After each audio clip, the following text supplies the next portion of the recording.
Welcome to everyone. Thank you for joining our special program commemorating Ayurveda Day. And this has been a collaborative effort of the American Association of Ayurvedic Professionals, AAAP, Global Council for Ayurveda Research, GCAR, National Credentialing and Certification Board for Ayurveda Medicine, NCCBAM, and it's supported by Ayurveda Anusandhan Abhiyan Foundation of India.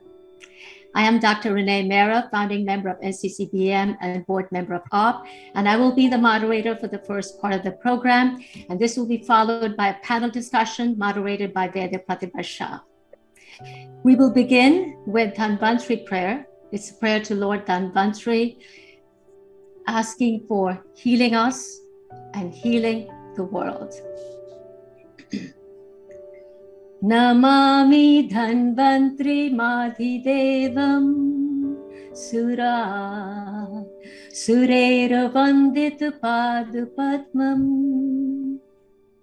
Loke Jararuk Payamrityu Nasham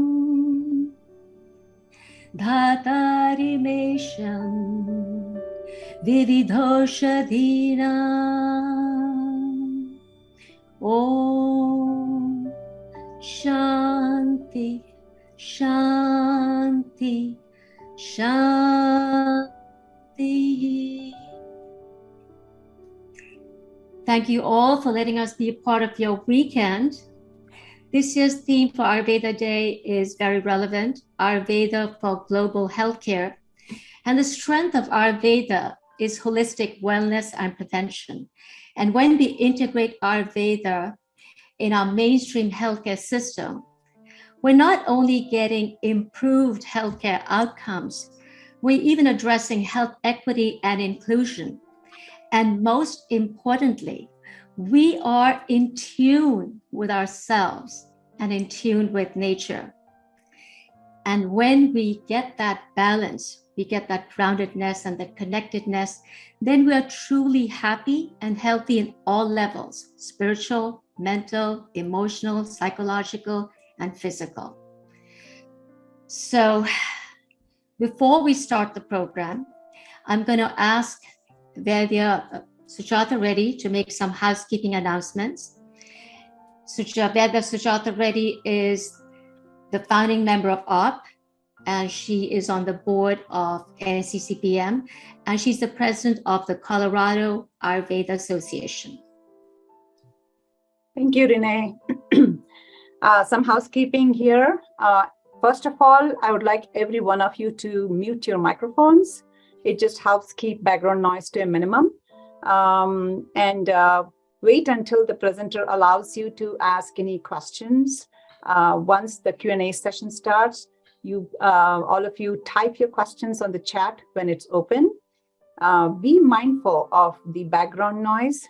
When your microphone is not muted, avoid activities that could create additional noise, such as shuffling papers, clearing your throats, kids, whatever that may be. Your camera should be positioned properly. If you choose a web camera, be sure it is in a stable position and focused at eye level. And no eating or drinking if your camera is on. And limit distractions. You can make it easier to focus on the meeting by turning off notifications, closing or minimizing running apps, and muting your smartphone. Avoid multitasking. You will retain the discussion better if you refrain from replying to emails or text messages during the meeting. Be respectful of the moderator during the entire duration of the panel discussions. Be respectful of other panelists during discussion focused on the theme topic of the session. Ensure your power connections for your device you will join with, and do not drive while you're on the webinar. Join from a quiet place like you are in a meeting in person with another or your team. Thank you. Hope we all will follow these. Thank you very much. Thank you very much, Vedya Sujata Reddy. And you know, we get so passionate about Ayurveda that we forget about the time allocated to us. So we have a timekeeper here today, Vedya Hina Bhatt. She's the Executive Director of Pramukh Ayurveda Center in Atlanta, Georgia, and the founding member of NCCBAM. Thank you, Vedya Hina Bhatt. I'm sure all of you are going to enjoy today's program. And get very charged and rewired, and hopefully pivot to Ayurveda and other traditional healthcare modalities for our daily regimen, which are safe, effective, and holistic. Now, let me introduce to you our organizational heads of today's program. You'll be able to see the URLs of these organizations and the mission statements in the chat box. Vedya Pratibha Shah, she's from Massachusetts. She has a bachelor's and master's in Ayurvedic medicine and master's in public health from Boston University. She's the founder president of the Council for Ayurveda Research and Holistic Health Alliance in the United States, and is the director of the Ayurveda Anusandhan Abhiyan Foundation of India. Over to you, Vedya Pratibha Shah. Thank you, Dr. Reni. As chair of today's event, I would also like to extend my very warm welcome to all dignitaries, all attendees, as well as our partner collaborating organizations. Our primary goal from today's event is to raise awareness about Ayurveda globally among lay people as well as health professionals. In the limited time, we have also added a succinct panel discussion, which hopefully all of you will find thought-provoking. Now, a few lines about the Global Council for Ayurveda Research, which I'm representing today. GCAR, which was previously known as Council for Ayurveda Research, is a pioneering effort. Once again, sorry, I have to admit one of our speakers. It's a pioneering effort to promote and establish Ayurveda as an evidence-based science globally. One of our core goals is to create a platform for the exchange, interaction, and integration of information, competencies, expertise, and resources between apex academic institutions, research practitioners, and students in the US as well as in other countries to facilitate research in Ayurveda of the highest global standards. Our mission is to encourage, educate, and facilitate basic, clinical, and interdisciplinary research in Ayurveda. Our vision is to promote and establish Ayurveda as an evidence-based health science globally. Our long-term goal is to become the nodal agency for Indo-US collaborations and initiatives for research in Ayurveda, with the ultimate aim of establishing Ayurveda globally as a credible health science. Headquartered in USA, CAR is expanding its vision to other countries. As of 2019, we have a sister chapter in India by the name of Ayurveda Anusandhan Abhiyan Foundation. CAR team invites volunteers and collaborators alike, locally as well as globally, to join us in this mammoth, much needed undertaking. So please email us, and all the coordinates are in the chat box. Thank you so much. Thank you very much, Vedya Pratibha Shah. I would like to acknowledge the presence of our distinguished speakers. Congressman Raja Krishnamoorthi is taking time off from his election run. Thank you very much, Congressman Raja Krishnamoorthi. I'll be with you very soon and hear your message. Consul Vipul Dev, the Consul for Press, Information and Culture, Consulate General of India in New York. Dr. Tanuja Nesari is the director of the All India Institute of Ayurveda. Thank you all for joining us. And of course, and Mr. Bobby Kumar Kaloti, International Chairman Friends for Good Health. Thank you all. And we're continuing to get our guest speakers in, Dr. Ravi Kolli, Dr. Geetha, Krishnan, Dr. Shuvendu Sen. Now over to our next organizational head, Dr. Vivek Shanbag. He's the president of the American Association of Ayurvedic Professionals, AAAP. Dr. Shanbag has a master's in Ayurvedic medicine and is a California licensed naturopathic doctor with over 35 years of clinical experience. He's a professor, author, and recipient of Excellence Award in Ayurvedic Teaching and Clinical Practice from the International Academy of Ayurveda. Dr. Shanbag. Thank you, Renee. Namaste to all the dignitaries from the board of directors and also the board of advisors of American Association of Ayurvedic Professionals. Leading Ayurvedic professionals in the US and influencing Ayurveda advisors internationally have been working with American Association of Ayurvedic Professionals to unite, educate, and empower Ayurvedic professionals to propagate authentic Ayurveda for the healthcare of community. We are also collaborating with more than 35 statewide organizations, international organizations, and research institutions. American Association of Ayurvedic Professionals has been conducting educational events through webinars, through conferences, by supporting conferences offered by other organizations. Our guiding principle is Sa Vidya Ya Vimuktaye. Knowledge is that which liberates us. So we want to enhance the knowledge of Ayurveda practitioners. We want to enhance the knowledge of Ayurveda consumers and Ayurveda regulators so that the public is able to make informed choices about what level of Ayurvedic healthcare they would like to use for their wellness. We would want to increase the knowledge of the regulators to understand what levels of Ayurvedic clinical and practical training do various Ayurvedic practitioners get and how they can help the public in making the right choices. So do check out the website of our association, www.aaapusa.com. And thank you everyone for joining this Ayurveda Day and for making this event a success. Namaste.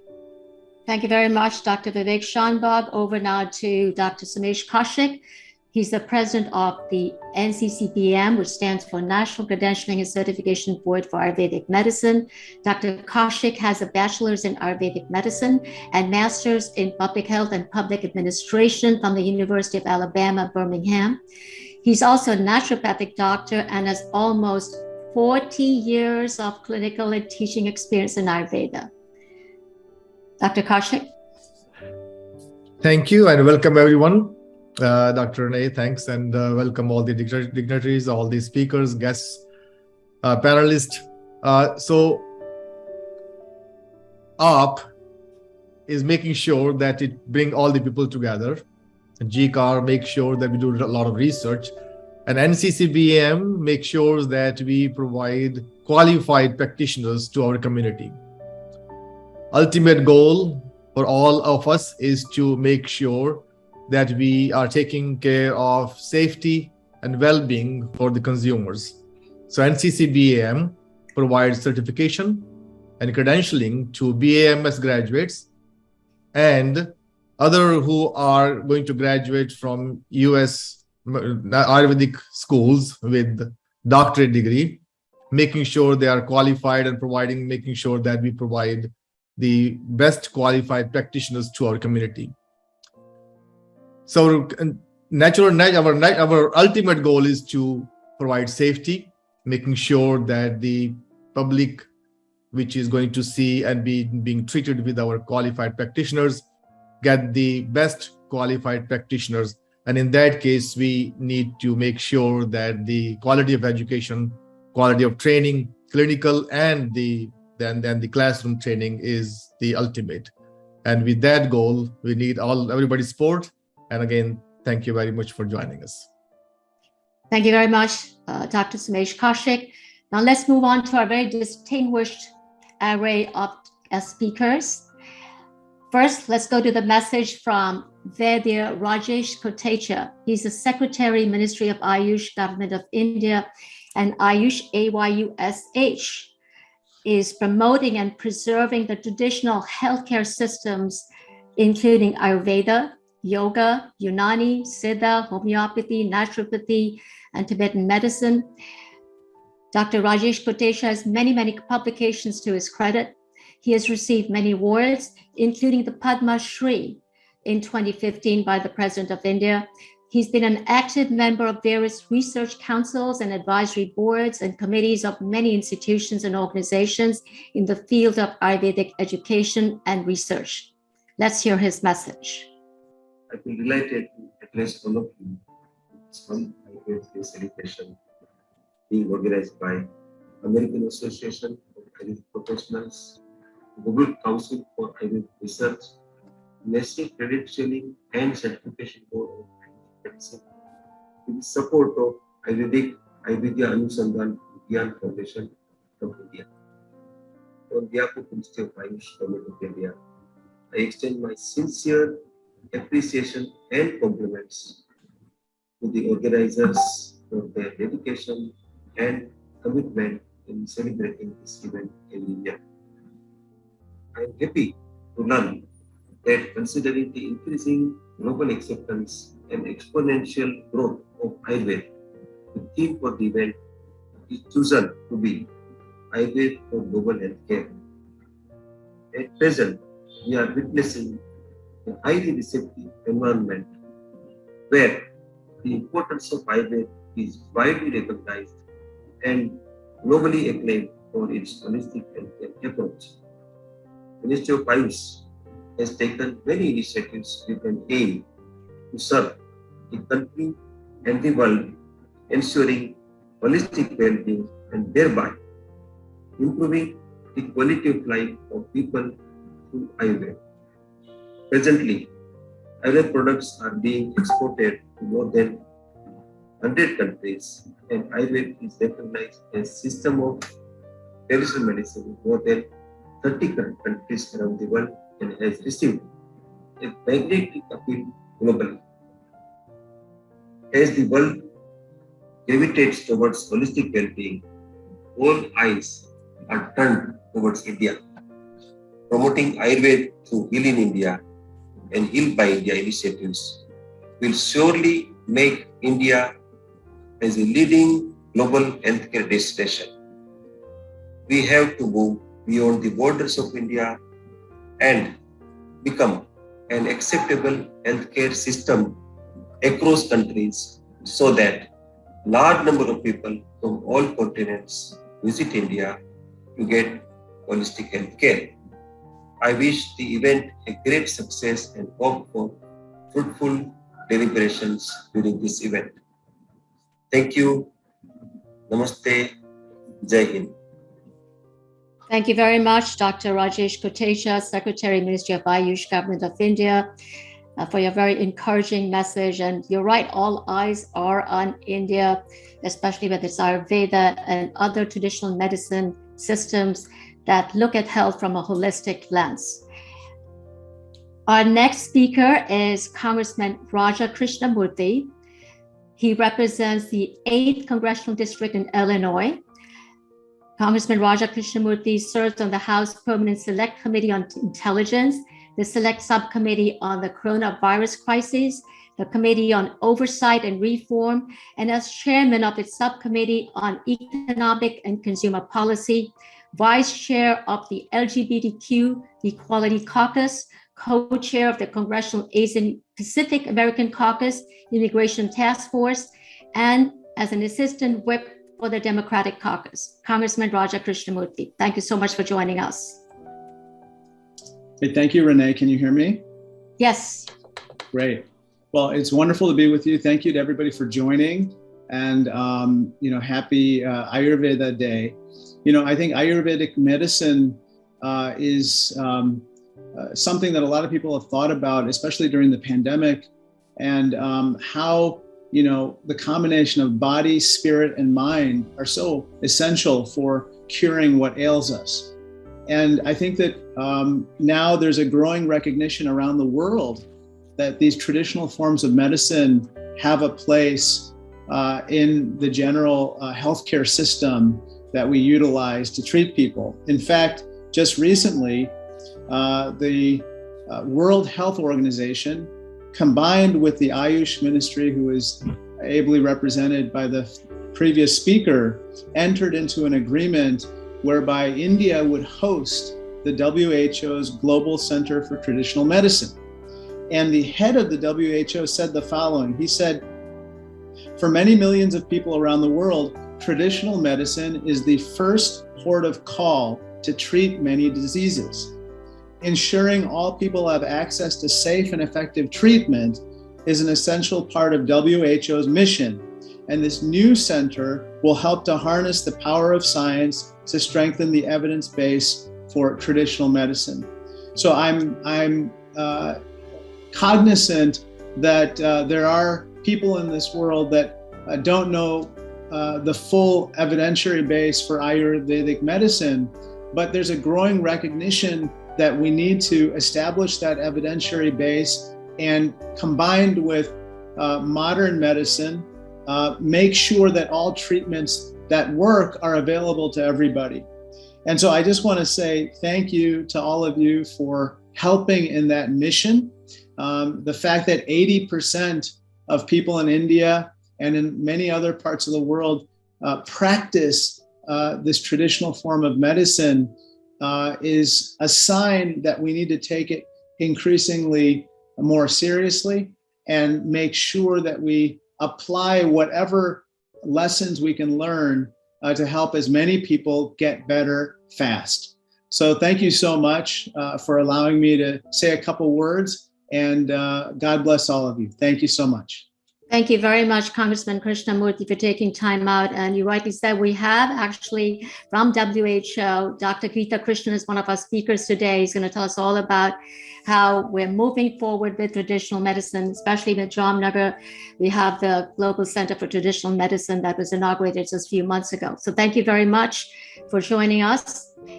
Our next speaker is Consul Vipul Dev. He's the Consul for Press, Information and Culture, Consulate General of India in New York. Consul Vipul Dev is a career diplomat from the Indian Foreign Service, and currently he is the Consul for Press, Information and Culture in New York. Thank you. Thank you so much, Dr. Mehra. So first of all, thank you so much for inviting me and giving me this opportunity to represent the Consulate General of India for this wonderful meeting. And a very, very happy Dhanvantari Day to everyone. A very happy Diwali also to everyone. And just a short disclaimer that I am recovering from COVID, so I won't be able to speak much. But whatever little I can speak, I will utilize that time to, underscore a couple of things about the science of Ayurveda. As most of us would know, I mean, it's a meeting of experts, so they would know a lot more than I do, that Ayurveda is the science of life. And it's a holistic way of medicine. So these days we have grown accustomed to, specializations and micro specializations. So in that background, when you talk about a system of medicine, which is holistic, it talks about not just your entire body, but your body, mind, and spirit, as the Congressman just said. Apart from that, it puts the human being at the center of this entire conversation about healthcare. Rather than, these days, there are a lot of other motivations, whether it is, you call it profit or so many other things which drive the healthcare research as well as the treatment and the way entire discourse is conducted. But Ayurveda brings a radical departure in our entire thinking, how we see human healthcare. So that is another point that I would like to underscore. And I'm sorry. For the past few years, the government of India has done immense work. They have given a lot of momentum and energy to research in Ayurveda. And as speakers before me mentioned, this center in Jamnagar with the help of WHO. So this is a great milestone in bringing Ayurveda closer to the modern ways of conducting research and doing medicine. And another initiative of the government is the Mission Life that the Prime Minister will launch pretty soon. So that also has traditional medicine methods at the center of this entire conversation about well-being. And especially over the last few years, since the entire world has been grappling with COVID. So I feel that the centrality of holistic healthcare and putting the human being at the center the entire world has become more and more aware of these very, very important things. And since Ayurveda talks about these things, has been talking about these things for centuries and millennia, so it is a great opportunity for all the experts in this field to bring out those aspects of Ayurveda in front of the world. And we can show the world that there are other ways of thinking, other ways of seeing the world, other ways of approaching the fundamental question of healthcare. So with these words, I would thank again the organizers and all the speakers and panelists and experts. Thank you so much. Thank you very much, Consul Vipul Dev, and I hope you recover soon. Thank you for joining us. It's been tough for you, I know, but thank you. And you rightly said, when we heal, we're healing on all levels. And we're looking at a person as an organic whole, not just little components. And that's what Ayurveda and that's what traditional medicine is all about. So thank you. Over on to our next speaker, Dr. Tanuja Nesari. Thank you for joining us from India. Dr. Nesari is the director of the All India Institute of Ayurveda. She's the chair for the Health Sector Subskill Council for AYUSH and member of the Governing Council of the Institute of Medical Sciences of Benares Hindu University. She serves on the academic board of several universities, including Institute of Training and Research in Ayurveda in Jamnagar and national academic and research bodies.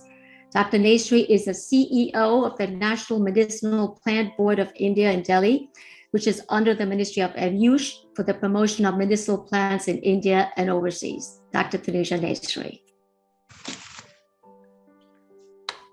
Thank you. Namaste. Am I audible, Dr. Rini? Yes, you are. Yeah, so thank you for introducing me in a very nice words. At the outset, I would like to congratulate and both thank the organizers, AAAP, NCCBAM, and GCAR, Dr. and my friends, Dr. Rini, Dr. Pratibha, Sham, Dr. Shanbag, and now I could hear Somesh Kaushik as well, and all the esteemed members of the organizing committee at the outset from All India Institute of Ayurveda and Ministry of Ayush, Secretary Rajesh Kotecha, to whom you heard his message also, and all the members of the esteemed panelists who have joined today. On behalf of All India Institute of Ayurveda, we extend our heartiest greetings on Diwali, on Ayurveda Day, and congratulations for organizing. All the esteemed organizers, they have come on the one platform and organizing Ayurveda Day, not for the East, but all the esteemed members from the West. So this is like we are meeting East and West through integration and complementing each other. So please accept our greetings and compliments. And I also wish to greet Ravi, Kolli ji, Shivam Soyam, Vipul, Dev, and Geetha, Krishnan ji, and Bobby, and all the esteemed panelists. It's a great honor to share this platform with the guests, great speakers, and the panelists as well. This year, as Ayurveda Day is being celebrated on Dhanvantari Day since 2016. But this year is a very special year. That's what we did, and what Ministry of Ayush appeal is that I would like to share with each and everyone. You may be aware that this year Ayurveda Day is being celebrated as Ayurveda everyone by everyone, Ayurveda everywhere, and Ayurveda at every household. That is Har Din Har Ghar Ayurveda. As we are celebrating Azadi Ka Amrut Mahotsav, 75 years of independence, like we celebrated with Tiranga, everyone celebrated 15th August. The similar way, looking at Azadi Ka Amrut Kal, that is India at 2047, if we really want to lead the world as a healthcare and take care of each and every human being across the globe as a global family, and Ayurveda and Yoga being the greatest gift to the humanity, a soft power of India to everyone. So it was envisioned by Honorable Prime Minister, like Yoga reached to 200 countries, like International Yoga Day. Following the Yoga Day, this year Ayurveda Day is being celebrated not only by Ministry of Ayush, but it is as a whole government approach. All 26 ministries joined together to celebrate Har Din Har Ghar Ayurveda, and focusing on India at 2047. If we really want to build this economy and develop the nation and the economy and the healthy nation, I think from today itself, each and every household, everyone should be healthy and happy. And Ayurveda is the way which makes everyone healthy and happy. And that's why healthy, to become the healthy nation, each one should inculcate the habits, healthy habits, and Ayurveda way of living healthy and happy life. That's the message we want to reach to each and every household. And that's why Har Din Har Ghar Ayurveda, Ayurveda by everyone and Ayurveda by everywhere. This message has been promoted, communicated, and the awareness is being promoted. And just celebrating on the one day, the habit would not be inculcated. So the scientific research says that if anything is to make the habit, then continuous 45 days we have to practice consistently. That's why in India, what we did is for 6 weeks with different themes like Ayurveda for holistic well-being, then for geriatric, for millennials, for the youth, mental health, and sharing the experience like what we are doing now from East and West, that has been celebrated with the great zeal. And not all Ayush institutions and the Vaidyas and the physicians they celebrated, but the education institutions from school-going children to the institutions to IT, broadcasting for Ministry of Culture, and they celebrated in their own way with the 3 things: Jan Bhagidari, Jan Sandesh, and Jan Andolan. What does it mean? It is the participation, creating awareness, and creating a mission, celebrating this mission. This following the Ayurveda and making the Ayurveda as a way of living healthy and happy life. This message, creating the awareness, is the center of this thing and this theme. And how do we do it? We do follow good diet, good lifestyle, but if we really make this as a medicine to be followed by every home care, I think people will understand the importance of good sound sleep and the diet, rejuvenation, the Ayurveda way of various local in systemic and holistic and complementary way. More than that, I would like to say here, I'll take only, I'll not take much time, but I would like to say here that Ayurveda is a journey from illness to wellness to happiness. So if people understand, it is not only wellness, but it adds the happiness. But where is the evidence for this? So the center of this theme is the scientificity of Ayurveda. So even we follow, practice, and create awareness for each and everything. Why the sleep is important, why the circadian rhythm is important, how the harmony is being created, and what is the diet and the nutritional value really Ayurveda way, how really. So for each and everything, even for drinking warm water, what is the science behind it? So this science, we just go to each and everyone and explain the scientific aspects of the Ayurveda. So earlier, even though we have the experiential basis, we say that from practice-based evidence, now we are moving from evidence-based practices. So even during COVID time, whatever we did, we had the evidences for 80,000 police people. What we did, prevention kit, now that has been published into Frontiers of Public Health with the public health research. Each and every 600 patients where there was no mortality, the research, the publication is in the center place. So each and everything is being translated into the language which entire world, scientists, physicians understand. And that's the way how everyone would develop the confidence in following simple measures as a home care measure. Even for the CARDA also we have the evidence. And this Ayurveda Day, I am very happy because All India Institute of Ayurveda, which is a tertiary care hospital and postgraduate research and training institution, we were given the responsibility as a nodal institution. We have developed ayurvedaday.in. I repeat, www.ayurvedaday.in as a website, and each and everyone is sharing their experience like we are celebrating. Please share your experiences and upload, so that gives all together the report of the Ayurveda Day celebration. We have 80 lakhs, 8 million people who have already celebrated. More than 10,000 programs have been done, and on one day for 48 hours there was a mission as I support Ayurveda, and I'm very happy that 22 million people supported in 72 hours. I support Ayurveda. So with these words I appeal and urge everyone, please make Ayurveda as a part of your daily routine, and please communicate to each and every household with the scientificity of Ayurveda. So thank you very much for organizing this wonderful event.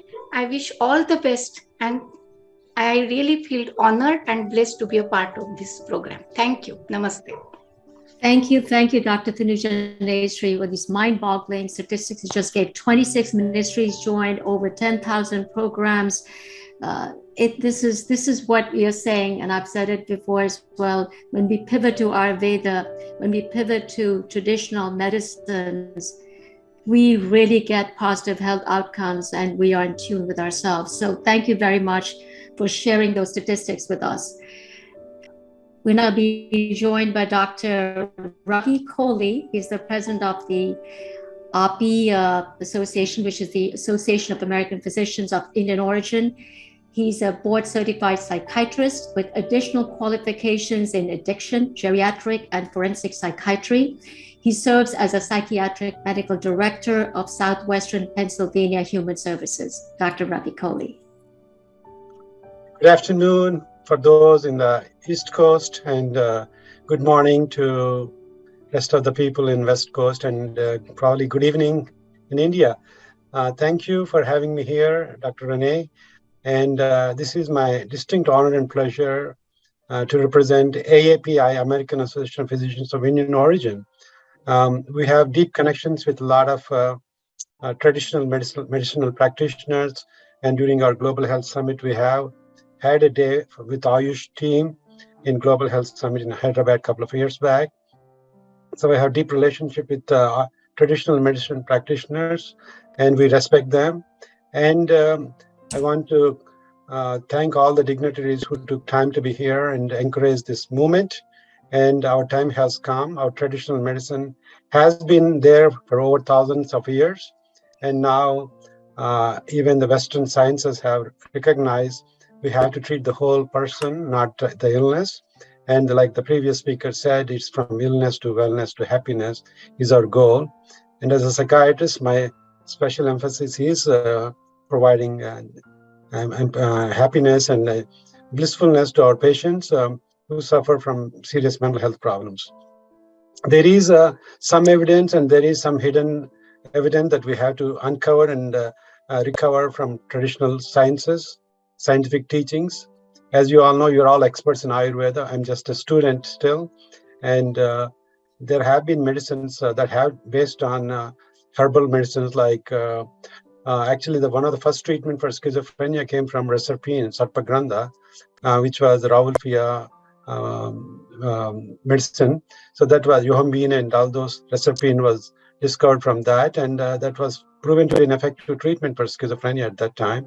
But other treatments have taken over after that, based on those principles. Similarly, recently, more studies have been done on other herbal medicines like ashwagandha and brahmi and other Kotecha and all those things that have shown some evidence that they are effective in treating various psychiatric disorders.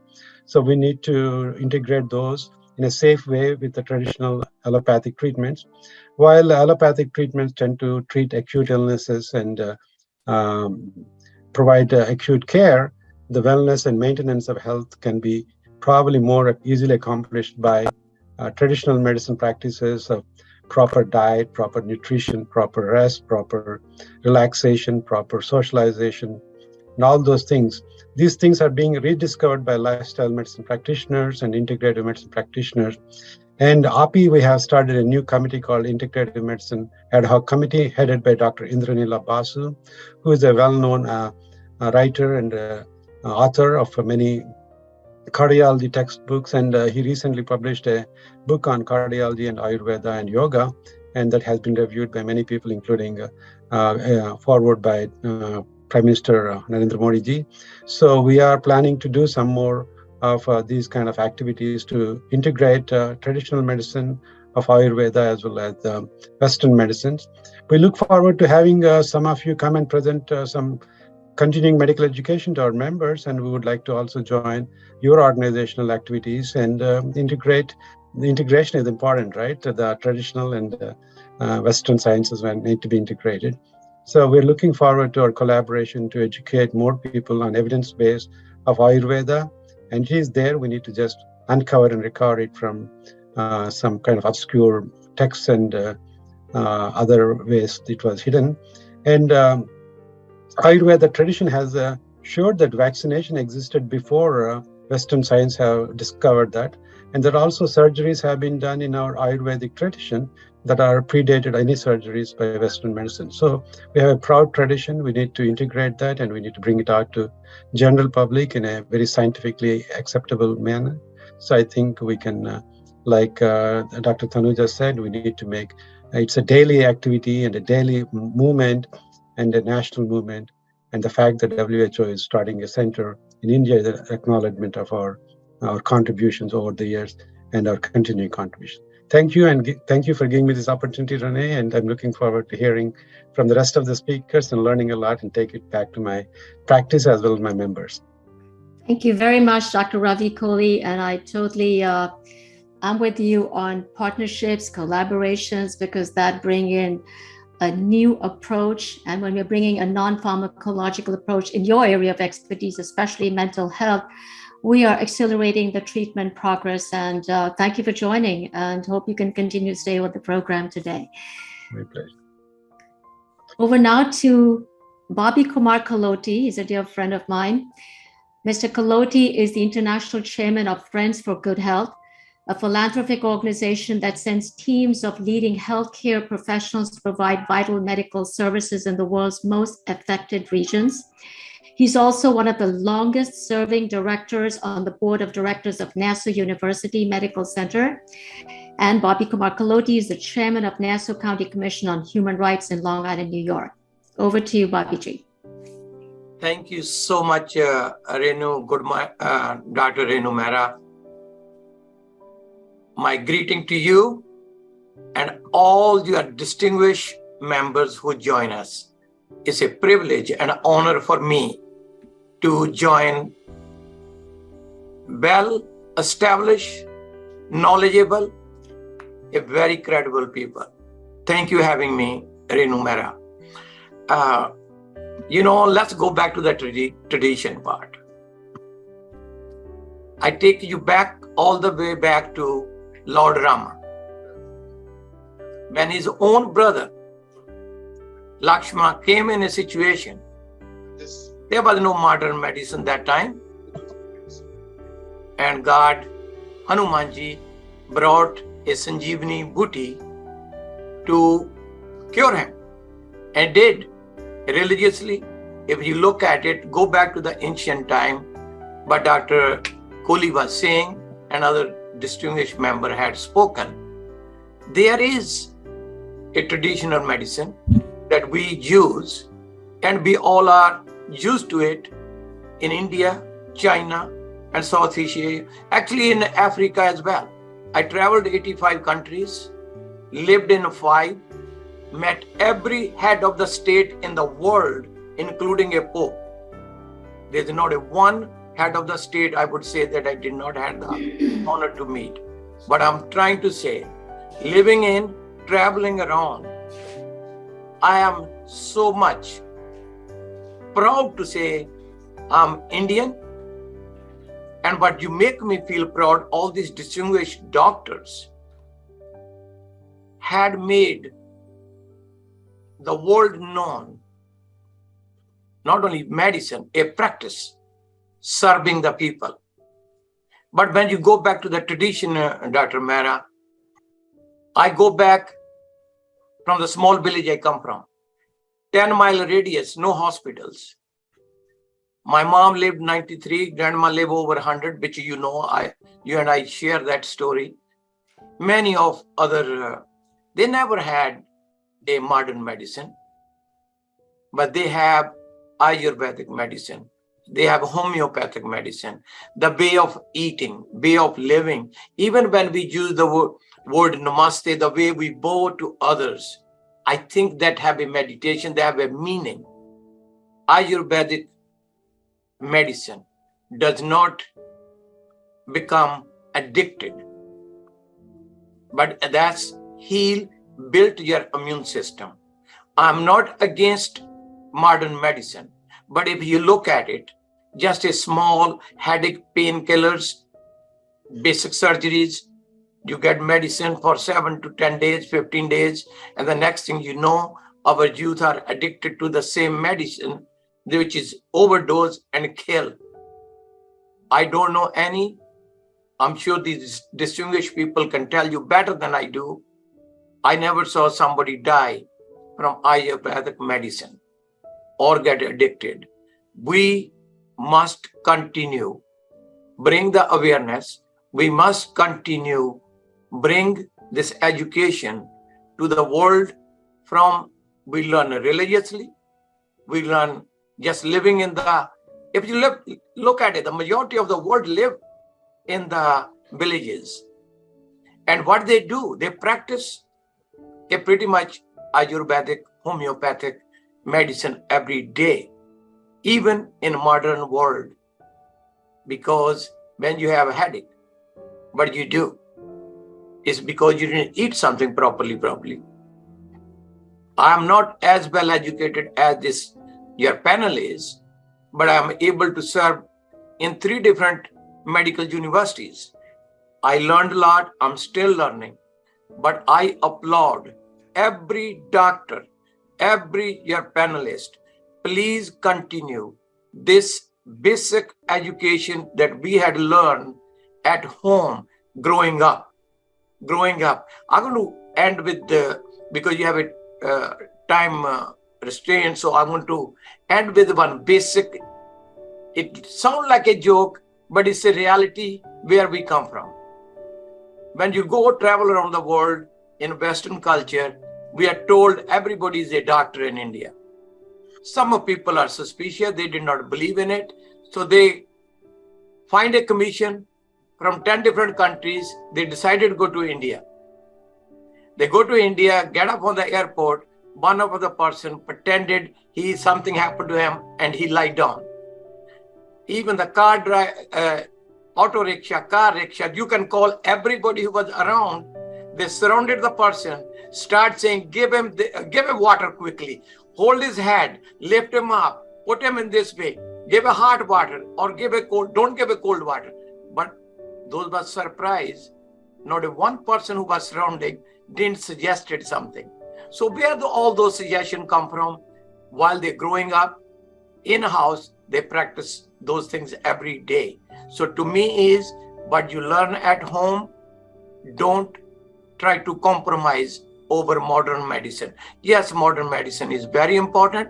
We're not going to judge as a second, but when there is a surgery. I like when Dr. Kolli said, and he's doing actually great job. I applaud you, Dr. Kolli, the work you're doing in AAAP, and continue. I love you guys. You guys do a great job. Make India and Indians proud around not only the United States, around the world when you go on your charitable missions. Dr. Mehra, I'm not going to take more time. Again, I want to say thank you to you, to your panel. I think I'm going to listen. By listening, you can learn today.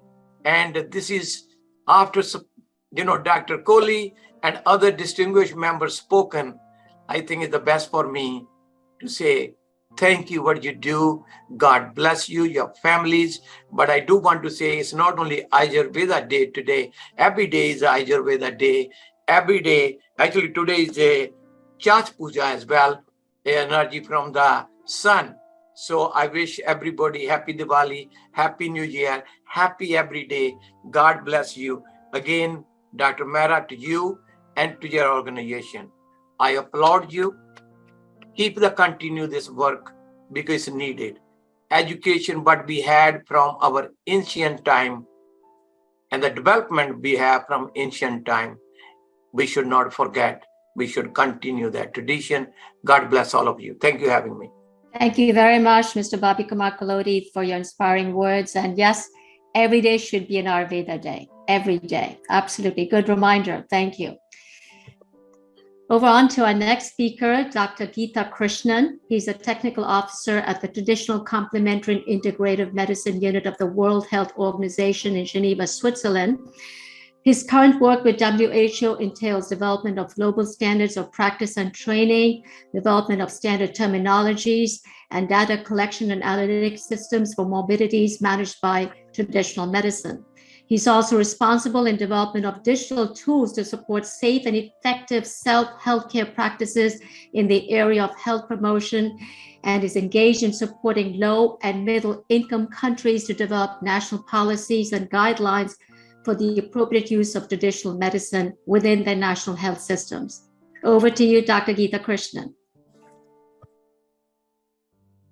Very good evening. Can you hear me? Yes, we can. Thank you.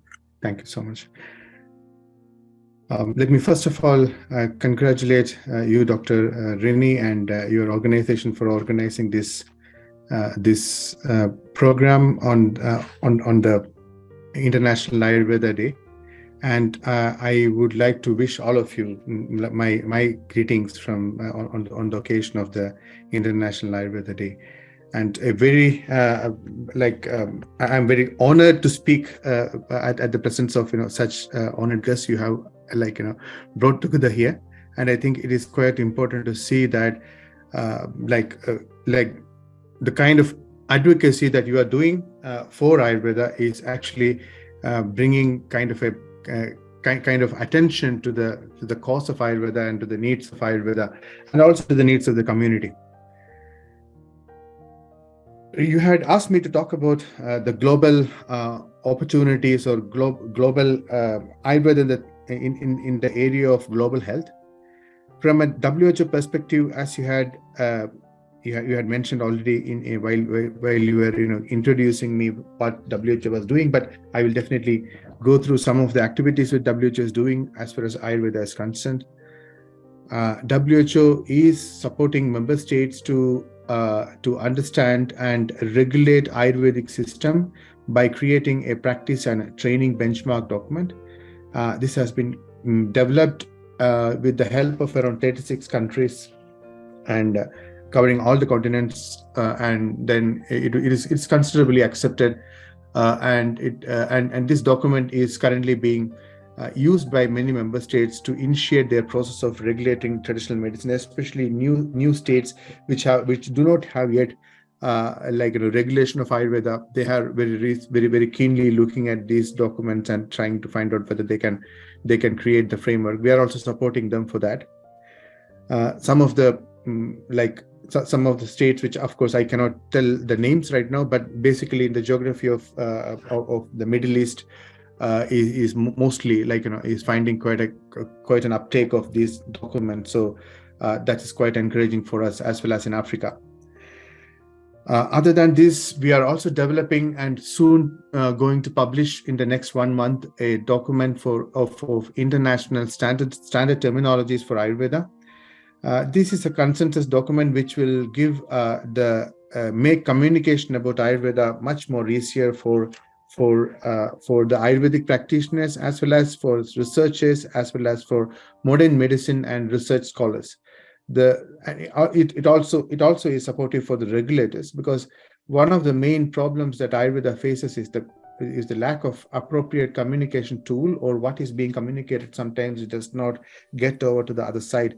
So that is the whole purpose of this document. We have identified 4,000 odd terms from the medical concepts, and identified the corresponding terms in Ayurveda, and then connected them with a description as well as with a kind of a definition. So it becomes much more convenient. It is not going from an Ayurvedic term to the modern medical term, but it's going from a modern concept or a current concept in the medical sense and going back to the Ayurvedic term. So it's kind of a thesaurus which has taken us around 4 years to develop, and we should be publishing it this year. Another good work which we have initiated and have gone halfway through is the development of the international classification of diseases, into which we are developing the traditional medicine module 2, which includes a unified sets of Ayurveda, Unani and Siddha morbidity codes. To just give an explanation of what, of course, most of you know, and I'm sure all of you know, but still, if there is somebody listening who doesn't know that, international classification of diseases is the tool by which the governments of all countries actually try to understand what are the kinds of diseases their population is going through or having or afflicted with on a yearly basis. This has major value in terms of understanding the disease pattern, the quantity and the type of disease of different kinds in a population. But at the same time, if it is repeating, then there is always a possibility for the governments to plan for the health needs of their countries. Until now, this data was not available because we didn't have any kind of such data tool by which the governments could identify or count the number of cases in the population for as far as Ayurveda is concerned. And we are providing this particular tool by which this will be available for all over the globe to see what is happening. For example, in India, only under the government framework, as on today, there are 97 million outpatients who have seen an AYUSH practitioner in this year. Starting, it is more than 97 million as on today. So if you look at that, this is a huge amount of data, but we do not know why these people are going exactly to see an AYUSH practitioner and what kind of benefit they are getting, etc.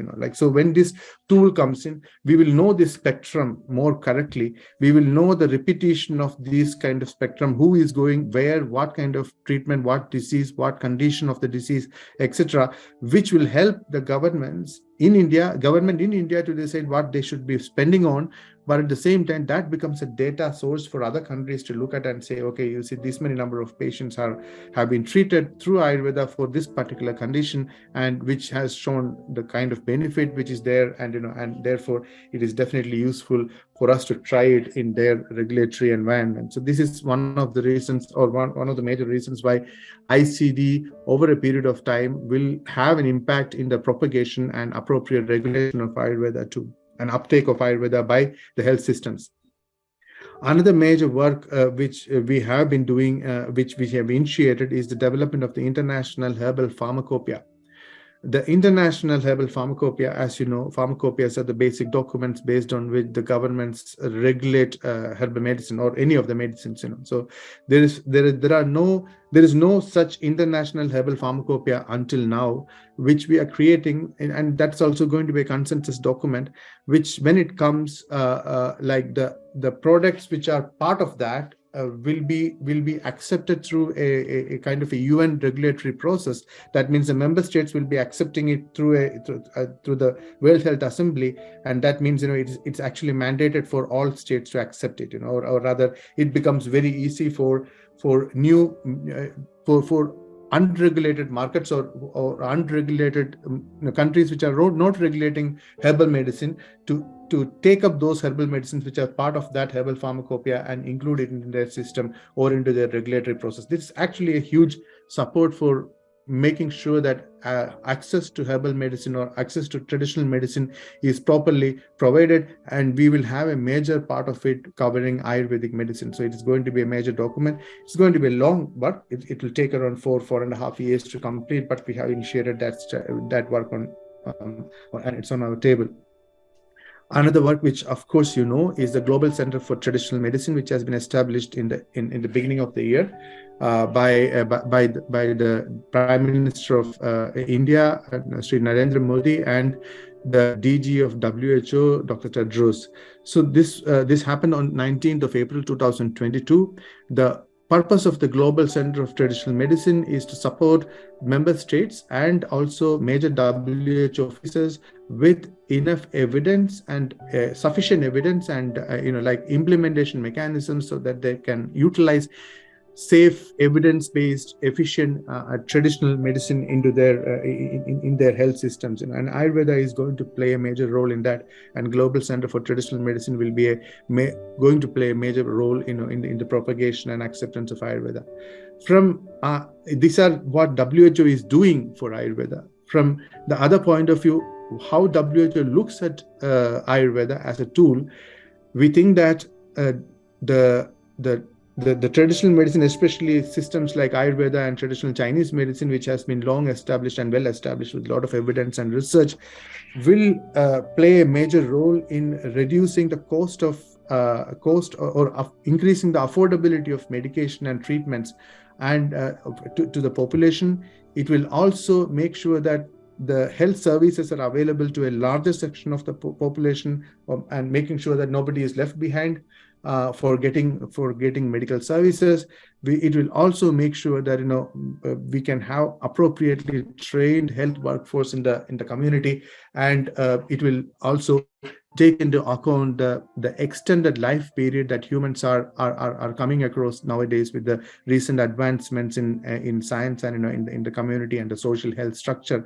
There are more and more people living for more and more number of years, but it doesn't mean that they are living healthy for more and number of years. They are just extending their life. Now we want to be living during this life period, so that's what we are trying to do. And traditional medicine can do a lot, and especially Ayurveda has a lot to offer in the area of geriatric care, and that is something which we are seriously considering of including, and we think that it has a major role to play in it. These are all based on the Sustainable Development Goals of UN, and we think that we will be going forward in the next 10 years towards these 4 directions, and we should be able to use Ayurveda and other traditional systems of medicine appropriately in this direction. This is what I have to explain or tell you about what we have been doing and how WHO is seeing Ayurveda as a tool for extending its own capabilities and strengths to achieve its goals. I think that I again congratulate you for having organized this meeting, and also for inviting me to speak here. Thank you so much, Renee. Thank you very much, Dr. Geetha Krishnan. I know you're traveling from Frankfurt to Geneva today, so thank you for joining us today. And we will look forward to that extensive research document that you're talking about in the near future, and nobody should be left behind in the health sector. So thank you. And thank you for WHO to moving forward with the Sustainable Development Goals. Thank you very much. And over on to our last speaker who could not make it, but he sent a message, and that's Dr. Shuvendu Sen.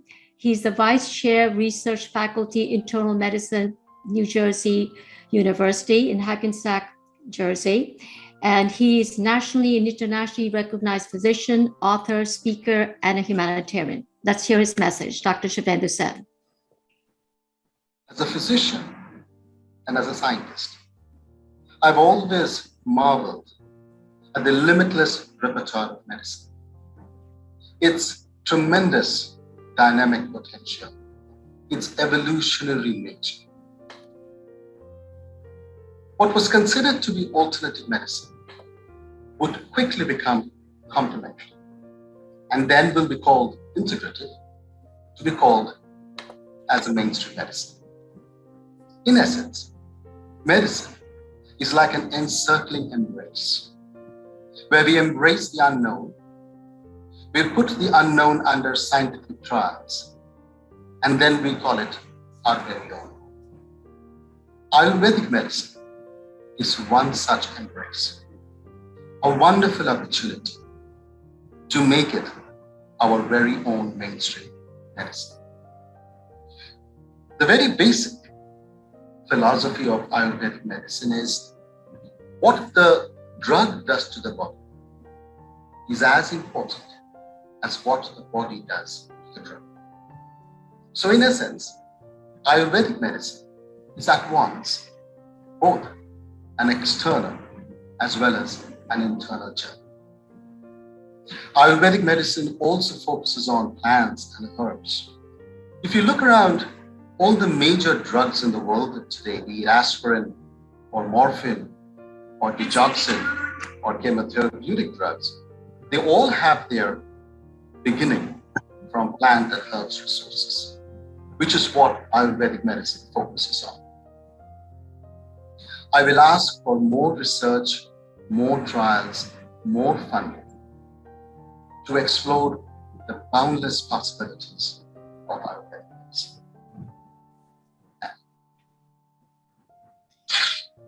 Thank you very much, Dr. Shuvendu Sen, and sharing the trajectory of traditional medicine from alternative to complementary to integrative, and then embracing it in mainstream medicine. Thank you.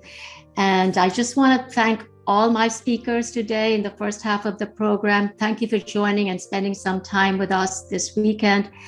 And also want to give a shout out to our media partners, Professor Tanuja from Indian Panorama, Kamlesh Mehta from South Asian Times, and Sunil Hali of Divya Bhaskar, Indian Eye Television, and Radio Zindagi. Thank you all.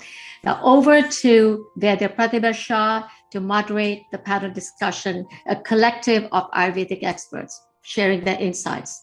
Thank you. Thank you so much, Dr. Remy, and to everyone who has joined in the a little later than when we started. I would like to extend once again a very warm welcome on behalf of all the partner organizations that have come together to put together this event, which is Global Council for Ayurveda Research, American Association of Ayurvedic Professionals, and National Credentialing and Certification Board of Ayurvedic Medicine, NCCBAM, for coming together and in the spirit of collaboration. They are representing different areas of the Ayurveda fraternity, and we are really happy to come together, and you'll be seeing more of this collaborative effort moving forward. So with that, once again, a very warm welcome to everyone, and also wishing everyone a very happy Ayurveda Day. Belated, may the celebrations continue. And also wishing everyone a very happy Diwali. Sarve Santu Sukhinaha, Sarve Santu Niramaya is the mantra. So with that, we will get started with our wonderful panel discussions. But before that, I would like to extend a heartfelt thanks to Dr. Reni Mehra, who is our events coordinator for today's event, for bringing the amazing galaxy of speakers in the first half of the program. Thank you, Dr. Reni. Thank you. Yes. And now on to the panel. So before we get on to the introduction of our panelists, I would like to continue in the spirit of all that our previous speakers have mentioned. We are in a very unique time span for Ayurveda, especially post-pandemic. There has been an increased spotlighting on Ayurveda, and our very capable AYUSH Secretary, Vaidya Rajesh Kotecha ji, has taken the lead in India to not only bring Ayurveda into the mainstream healthcare, but also he has been instrumental, he and Prime Minister Modi ji, as Raja Krishnamoorthi ji said, and Dr. Geetha Krishnan said, that with the establishment and the inauguration of the Global Center for Traditional Medicine in Jamnagar in India, where I was very, very privileged and honored to be one of the Government of India invitees, and I was able to actually meet Dr. Tanuja, Nesari, Dr. Geetha, and many others here. Once again, we have, of course, met earlier many times, but it was it was extremely inspiring and uplifting to see that India has been chosen as the country for the establishment of the very first global center for traditional medicine by the WHO. So I think that is symbolic of where we are. There are so many other things that are going on, but the establishment of the GCTM in India, where 2,000 plus international delegates came, and many MOUs between countries and organizations were signed on that auspicious day. I think that to me is extremely symbolic, and that happened in April this year, as Dr. Geetha Krishnan just mentioned. So we are in interesting times, and as the responsible bearers of the torch of Ayurveda for the world, and as integrative doctors who are also here, we have some global representation. Dr. Nina is here from Brazil. We have Dr. Trupti Gokani from US, but she's an integrative medical professional. So with that, I think we are very appropriately set for today's theme, which is Ayurveda for global healthcare. So with that, I would like to introduce our esteemed panel for today. We have Dr.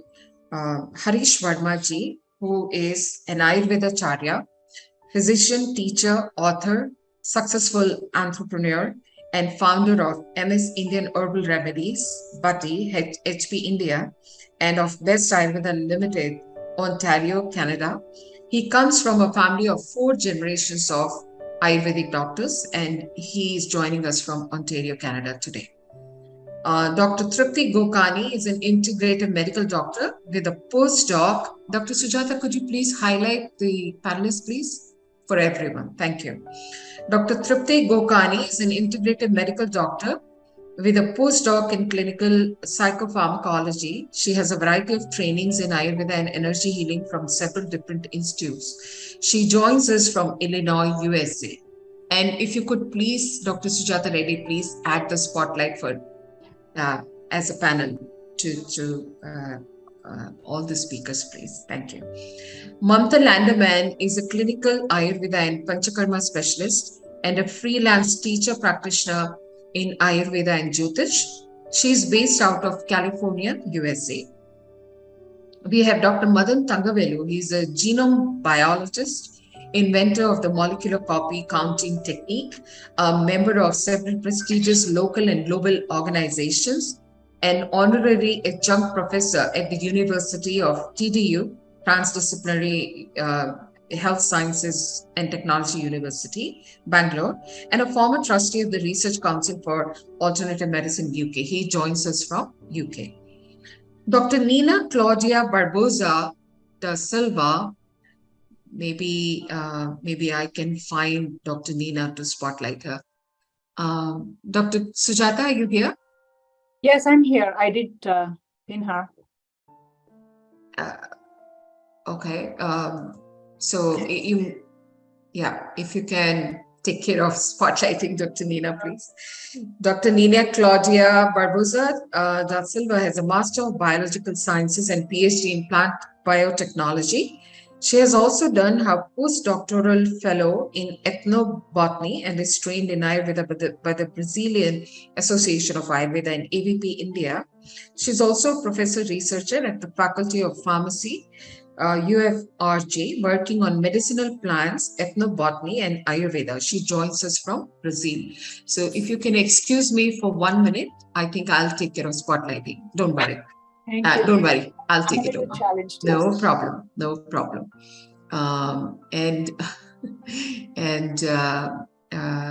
Yes, so that's Dr. Nina for everyone. And finally, Diane Finlayson. Diane, are you here? Yes, you're here. Okay, very good. She's MACIAYT is and a yoga therapist, Ayurvedic practitioner, and narrative health specialist, who recently retired from her role as the department chair of Yoga Therapy and Ayurveda at Maryland University of Integrative Health. She joins us from USA as well. So welcome to our esteemed panelists and to a very important topic that we are going to be talking about today. It's a very short event and our primary goal is to raise awareness around Ayurveda amongst everybody, including medical professionals as well as lay people. But to have a little bit of an engaging conversation, let me start by asking all the panelists our first question. Where do you think we are in the process of globalization of Ayurveda today? And if I may request, when you answer the question, please try and bring in a little context of your specific country and or organization so that we can get a little bit of a global perspective on this. So I'm going to request Dr. Harish to start, and then Dr. Trupti, Mamta, Dr. Madan, Dr. Neena, and then Diane. That's the order we'll follow. Dr. Harish, please. Thank you, Dr. Pratibhaji. And happy Ayurveda Day to all dignitaries and participants in the webinar. I live in Canada, so I'll be answering the question from Canada's perspective. As on today, Ayurveda practice is not regulated in any province of Canada. However, Ayurvedic medicines are regulated, right? Like there is a regulatory authority for medicines, and Ayurvedic medicines are covered under natural health products. They are called natural health products in Canada. You can see the website of Health Canada. You can find there are a lot of single herbs and multi-herb preparations which have been approved by Health Canada, and they are available in Canadian market. I reached Canada around in 2015, and since then I'm working on how to get Ayurveda practice regulated in Canada. For that, we formed a association of like-minded people, and we before pandemic we approached the officials of Canadian Ontario Health Ministry and about the regulations, what is the process. Then they asked us few tedious questions. First question was, they asked us, what is the risk involved in Ayurveda practice? And before them, it was very difficult to answer, but it was the question. They said, if there is no risk, there is no point of regulating profession. One. And then they asked about what is the minimum qualification required to practice Ayurveda in Canada. They themselves said there are many people who are having 500 course, who are having 200 course, who are having 3,500 course. There are people who are BMS, there are who are MD, PhD. They said, what is the minimum qualification is required to practice Ayurveda in Canada? That was the second question. And then they said, what is the present number of practitioners in Canada? And then they listened to us. Then they finally said, the number is very low. For a few people, we can't make a complete or a full-fledged directorate. Then they said, but if there will be a demand from the public, we will definitely form a department. And since then, we are working on creating awareness among Canadian public, and we are creating awareness through various lecture series. We are organizing lectures, virtual lectures on Ayurveda. Today, even there was a lecture on Chandraprabhavati. Me and Dr. Madanji, Dr. Asavari, we all were present there. And so that is one part. We are also creating awareness through radio programs, television programs, and newspapers. So this is what is the present status of Ayurveda in Canada. But when I started the process, I studied the Chinese system of medicine, traditional Chinese system of medicine, and I found they are well organized. They are quite smart. They are taking advantage of the word traditional medicine, and they are. I think we are behind, far behind them, because if you look at even from the commercial angle, the projection of traditional medicine business in West is around $96 billion in coming years. But India is far behind it. And Ayurveda is far behind it. This is all what I want to share with you. Thank you. Thank you. I think Dr. Trupti, you're next. Sure. Thank you. Namaste, everybody. Namaste. Thank you so much, Dr. Pratibha, for having me. And just to kind of continue the conversation, I'm based in Chicago, Illinois, and I say I can represent the U.S. and the Western globalization where we are with Ayurveda. And just to share a little bit about my background to understand where I'm coming from is I was born in Kampala, Uganda, Indian of origin, born in Kampala, moved to Chicago. We were actually kicked out of the country. So I was actually smuggled out of the country and brought to Chicago, Illinois when I was about 1 year of age.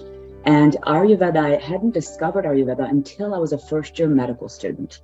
And why this is important is I didn't grow up with the Ayurvedic wisdom, as many of you have. And for me, it was actually good because I didn't have any understanding of approaches outside of the Western model. My father was a very Western primary care physician who practiced Western medicine. So when I went to first-year medical school and I struggled with my own symptoms, I had severe insomnia. I had tried some natural things on my own, went to see a psychiatrist because I was so desperately looking for the answer. The psychiatrist in 10 minutes asked me about 8 questions and then diagnosed me with major depressive disorder and gave me a prescription for an antidepressant. Many of you are aware of Prozac. And I remember it was a 10-minute visit. I had thought I was healthy according to the Western definition of health, which is being free of illness or injury, and having insomnia in Western medicine isn't considered a disease yet. So Western doctors will tell you you're healthy, and yet there was a gap. I obviously wasn't healthy. And then as soon as that doctor gave me a prescription, I said, something is absolutely missing in this model of healthcare. And yet I had been grateful to be healthy up until then, until that symptom occurred. So why I'm telling you this story is at that point, I started reading Ayurvedic textbooks while I was in medical school. And I found the answers in the beautiful science of Ayurveda. And so it was only at that juncture did I realize that we're missing a lot in the Western system. So this was about 30 years ago. Thankfully, found the answers in Ayurveda, made a few changes in my lifestyle, changed the way I viewed things. I was incredibly vata imbalanced, as you can imagine, as a medical student. And what I realized was that if I could stop doing things that were pushing me out of alignment and bring myself into alignment, quickly my symptoms went away. And it was so clear that this model needed to be shared, and yet I was in the Western system. So where are we now, 30 years later? First of all, I am disease-free, symptom-free, off of all medications. I never took the Prozac. But what I can share with all of you is that where we are in the recognition of Ayurveda here in the US is that now, more than ever, I'm finding that Americans are ready. The Westerners are ready. There's actually this momentum of understanding, what are we missing in Western health? Why is the cost of healthcare rising? $4 trillion was spent in 2020 in healthcare in the US. It's now projected to be $6.28 trillion in 2028. And if we were ranked #1 in the world in the US, that would be fantastic, but we're not. The last ranking was 37th in the world in terms of healthcare outcomes. So bottom line, what I know is my colleagues are telling me is teach us how to apply this.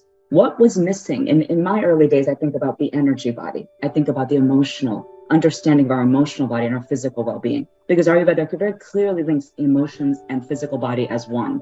Western medical is very much segmenting out the body and the mind. So just in a nutshell, what I'll say is that I do believe that now the community is much more ready than they were even 5 years ago. And I think after the pandemic, mental health crisis is now the #1 concern. So we have these incredible tools, and I do believe that we are now ready to share the tools. Yet I'll tell you the solutions later that I think would be really helpful. Yet I'm grateful to say that Ayurveda came to me so many years ago, and I've been happy to share it with so many others. So thank you for having me. Thank you, Dr. Trupti. We will summarize at the end of the first round. I would like to invite Mamta to share her thoughts.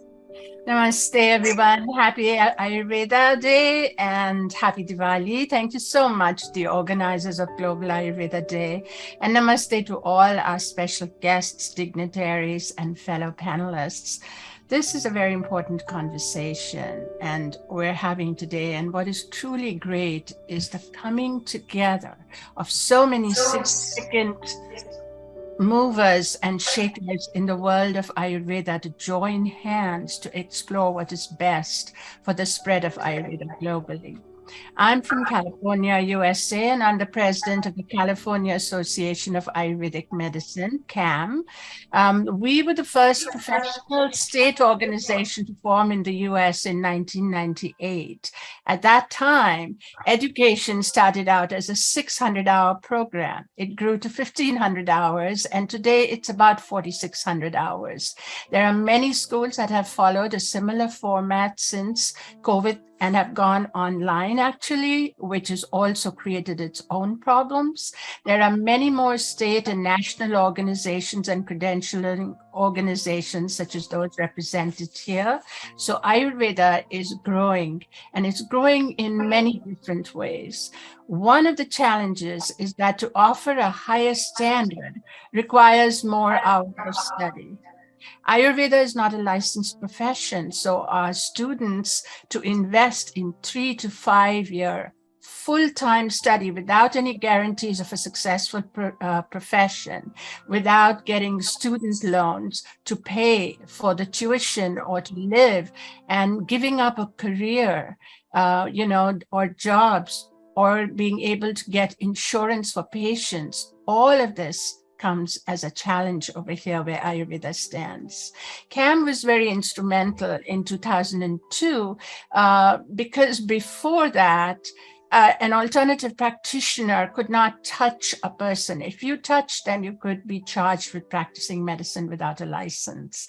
So CAM went to the legislature, state legislature. We joined hands with other professions like homeopaths, etc., and we got the Senate Bill 577 passed. Now the onus is on a doctor or somebody accusing you to prove that what you gave was willful negligence or malintent. And unless you are proven to show that harm was done, you cannot be charged.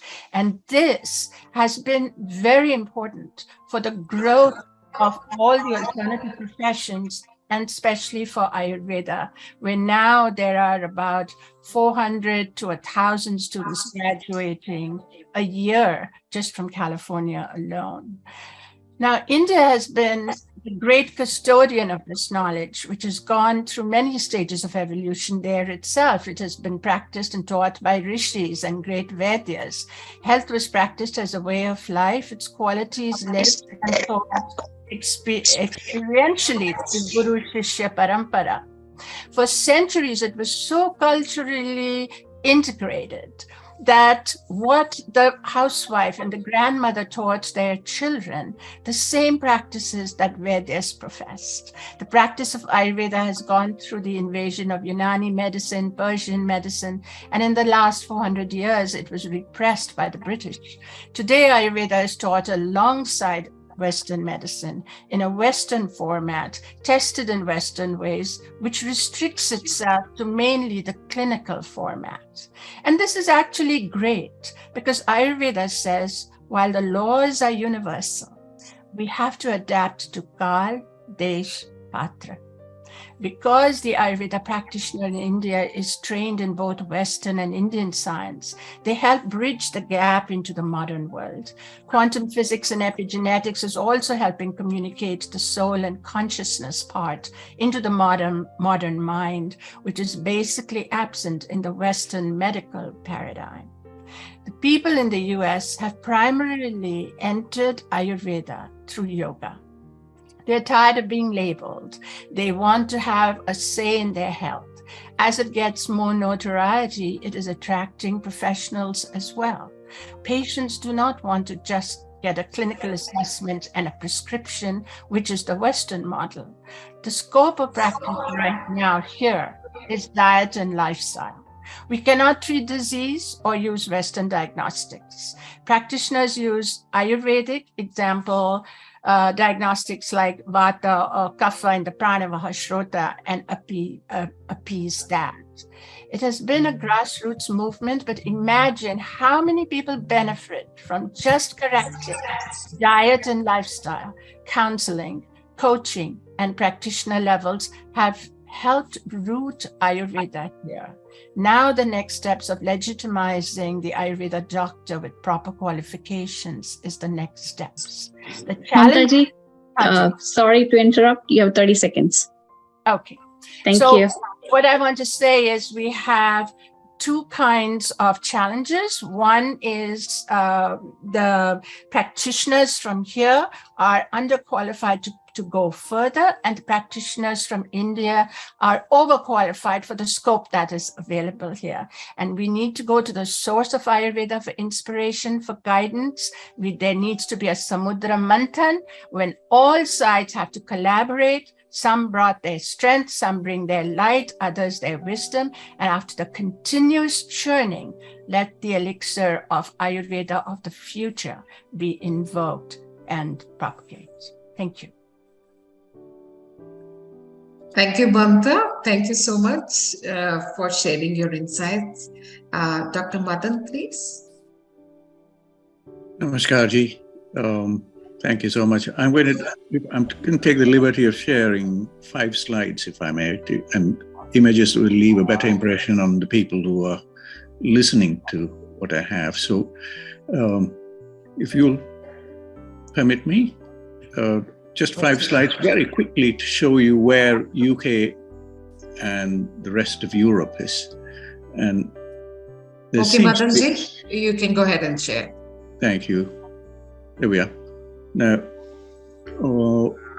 I was listening to Mamtaji talk about the intangibles, you know, the kind of, is my screen visible? Apologies. No, that's not.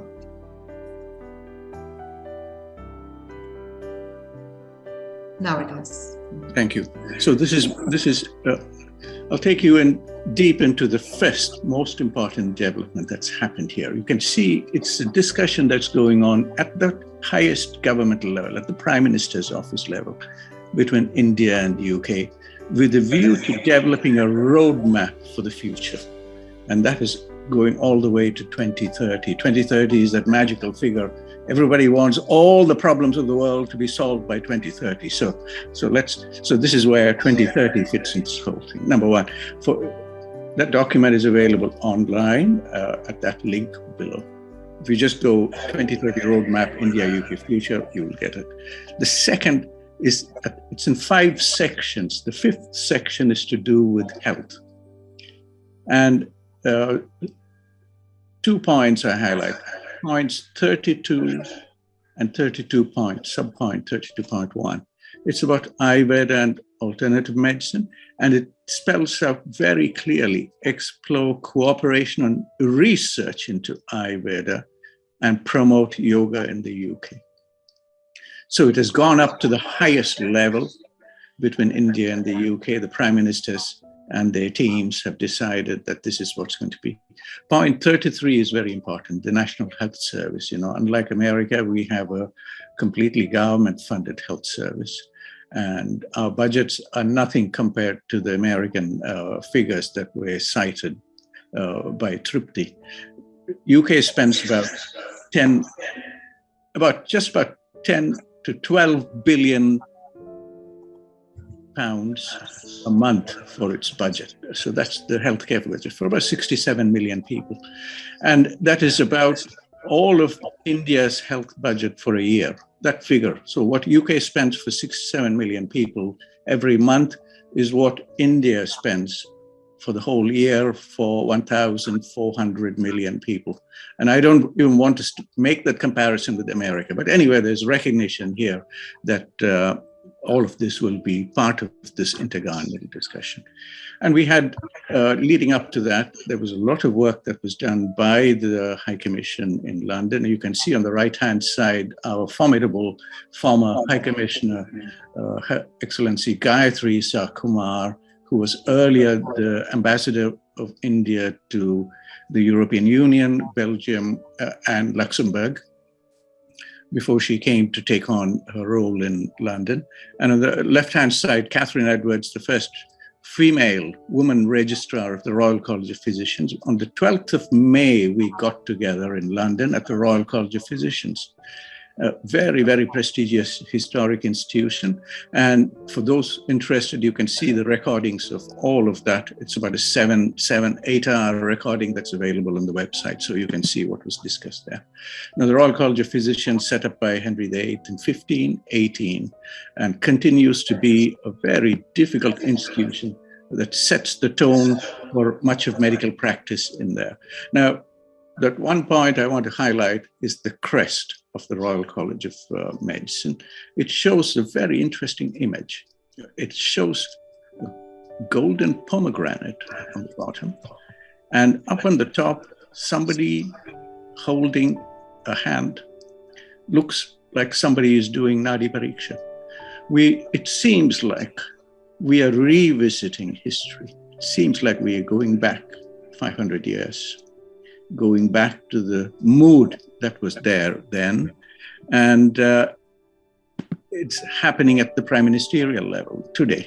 So there are a lot of discussions going on here. Finally, I finish off with this just one slide, which resonates a little bit with the theme for Ayurveda Day, the 7th Ayurveda Day, Har Ghar, Har Din Ayurveda. So we've had interactions here between the All India Institute of Medical Science and several teams here in Europe, shown here on the right-hand side, the European Ayurveda Association, the Medical University of Graz, the French National Institute for Health and Medical Research. And we came together 2 years ago in Delhi on an India-European workshop on next generation physiology for healthy lifestyle, physiology for good health, and prevention of non-communicable diseases. So this is about the general area where, India, UK relationships are, and all the general area and how it resonates with the big principles of Ayurveda, where the rest of Europe and what's the mood in the rest of Europe. If you look at the European Union, the 27 countries, the theme, the emphasis on prevention is huge. And Professor Madanji, I hate to interrupt. 30 seconds. There we are, done. I'm done. Thank you.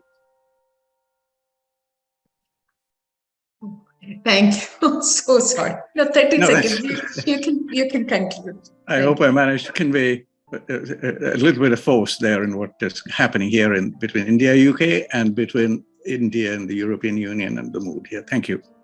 Absolutely. Absolutely. Thank you so much, Dr. Madan. Dr. Nina, please. Thank you very much for inviting me for this special moment. It's a great pleasure for me be here presenting some aspects from Brazilian Ayurveda scenario. So Ayurveda in Brazil is recognized by the Brazilian Ministry of Health as an integrative and complementary practice, being its offer in the public health system in the country, the United Health System, foreseen since 2017. Data from the Ministry of Health itself indicate that the number of individual consultations in Ayurveda with Ayurveda in public health facilities are around 814 in 2017, 925 in 2008, and 678 as of June 2019. We have not had any data released since then. But for a comparative reference, in the same period, individual care with traditional medicine was about 90,000 in 2017, 160,000 in 2018, and 200,000 until June 2019.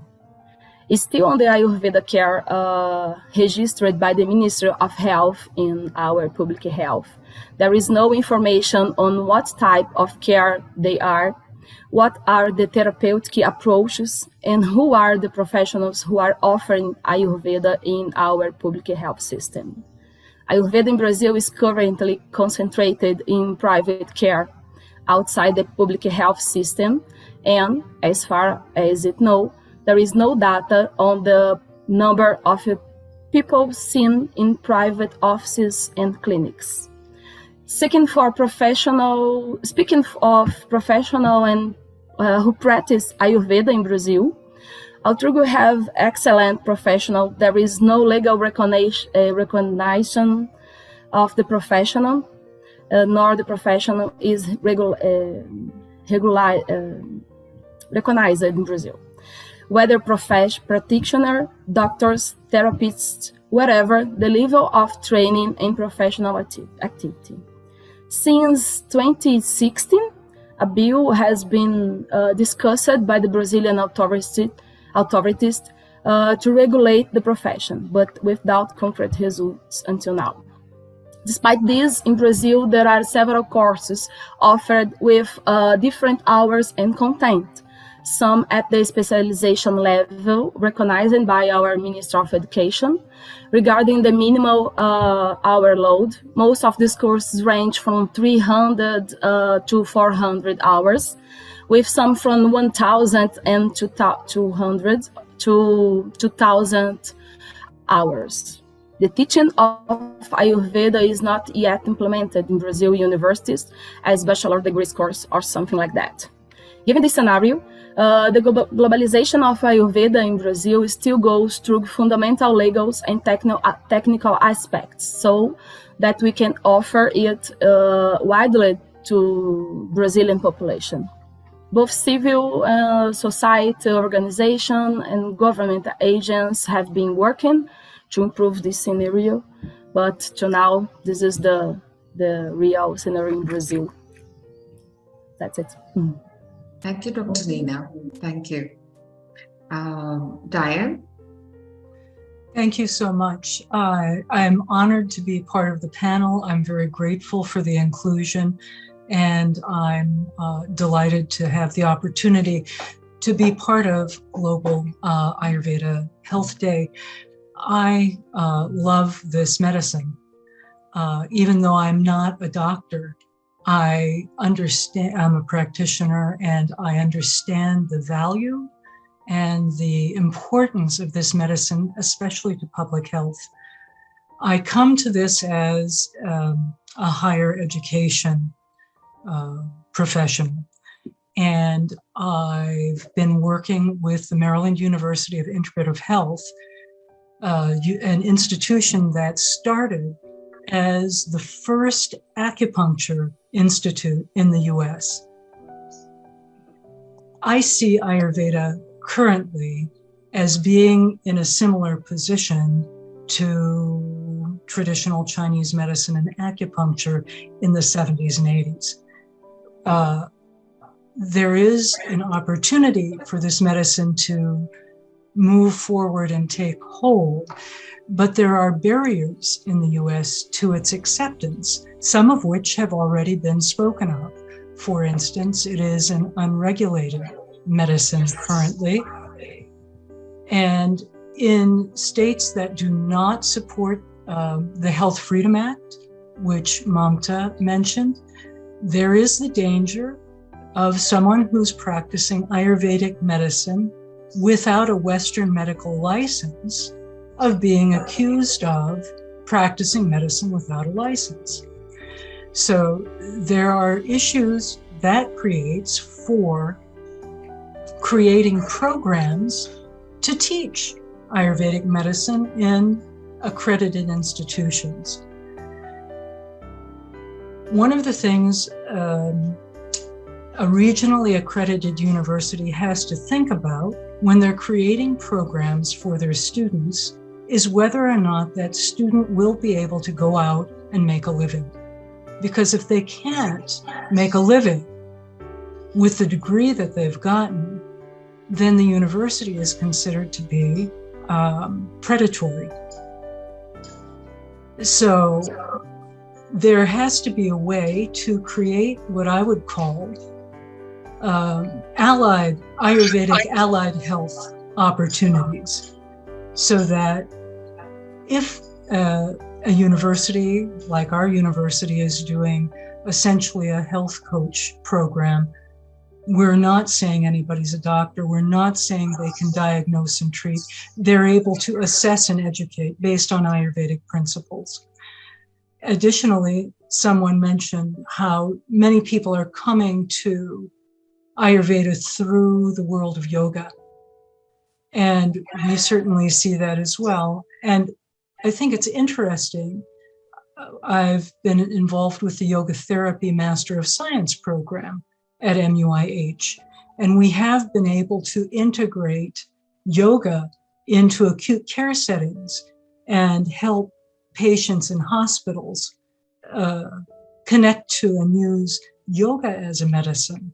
So I'm confident there are ways that Ayurveda can move forward and be accepted in a similar way, with whether it's regulated or unregulated.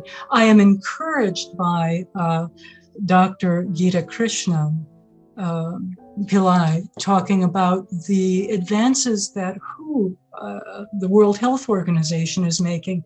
I feel that the ICD project and the other project he was discussing are going to be very instrumental in helping the US integrate Ayurveda into the healthcare system here. Because without ICD, without the terminology, the like terminology, it would be very difficult for Western medicine to understand and incorporate this traditional medicine with integrity into the system. And I think it's very important that whatever way we're using the medicine, we have to remember where it came from and really honor the roots and carry it forward with integrity. We can't make it, we can't force it into the Western system. It is its own system, and it deserves its own space to breathe and live. Yet we have to help people understand the correlations within the systems that we're working in so that it can be understood, appreciated, and used for whole health care. I think that's it. Thank you. Thank you. Thank you, Diane.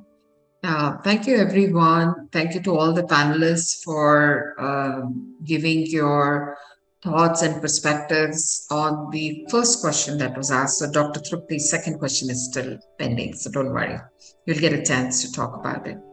So just to summarize from round one, I think Dr. Harish talked about the local challenges in Canada, about the recognition of Ayurveda as a system of medicine, the risks involved and whatnot. And just so everybody knows, Dr. Harish Verma is doing a tremendous job in Canada through the local association. And they have found out a very creative way of focusing on the word traditional.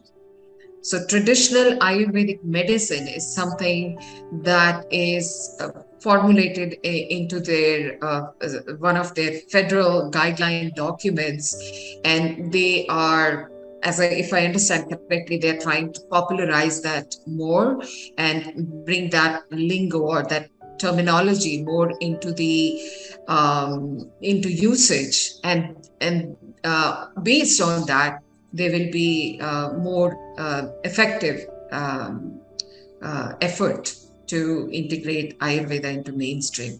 So Harishji, I hope I understood correctly, but you will be opening the second, sorry, let me unmute you, but we will be opening the second round in a bit. So I'll just round this up. Dr. Trupti, thank you for sharing your personal story, and you come to the panel as an integrative medicine practitioner. So your perspective is very helpful to hear from the other side as well. And as Dr. Nesari was talking from illness to wellness, I think what I would like to add to that is, why just illness to wellness? Why not wellness to health? And if illness, then illness to health, So I think Ayurveda brings to the table the whole science of health. So we are not a true healthcare currently.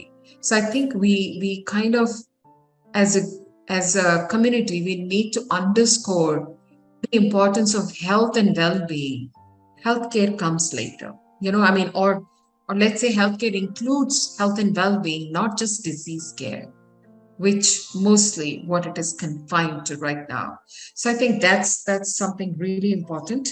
And Mamta brought the local issues from California and what GAM has done. I think one of the important things she mentioned was the Health Freedom Act, which has been passed in 12 states in the United States. And that brings in some degree of empowerment for the consumer. But still, our rights as consumers are very limited because of all the laws and regulations of the country and the state. And I just want to quickly add what I had learned along the way is that even if you are recommending to your nice neighbor, please have a hot chicken soup for this cold that you have, and you'll feel better, that in some states can be construed as medical advice and a felony. So it's not that straightforward.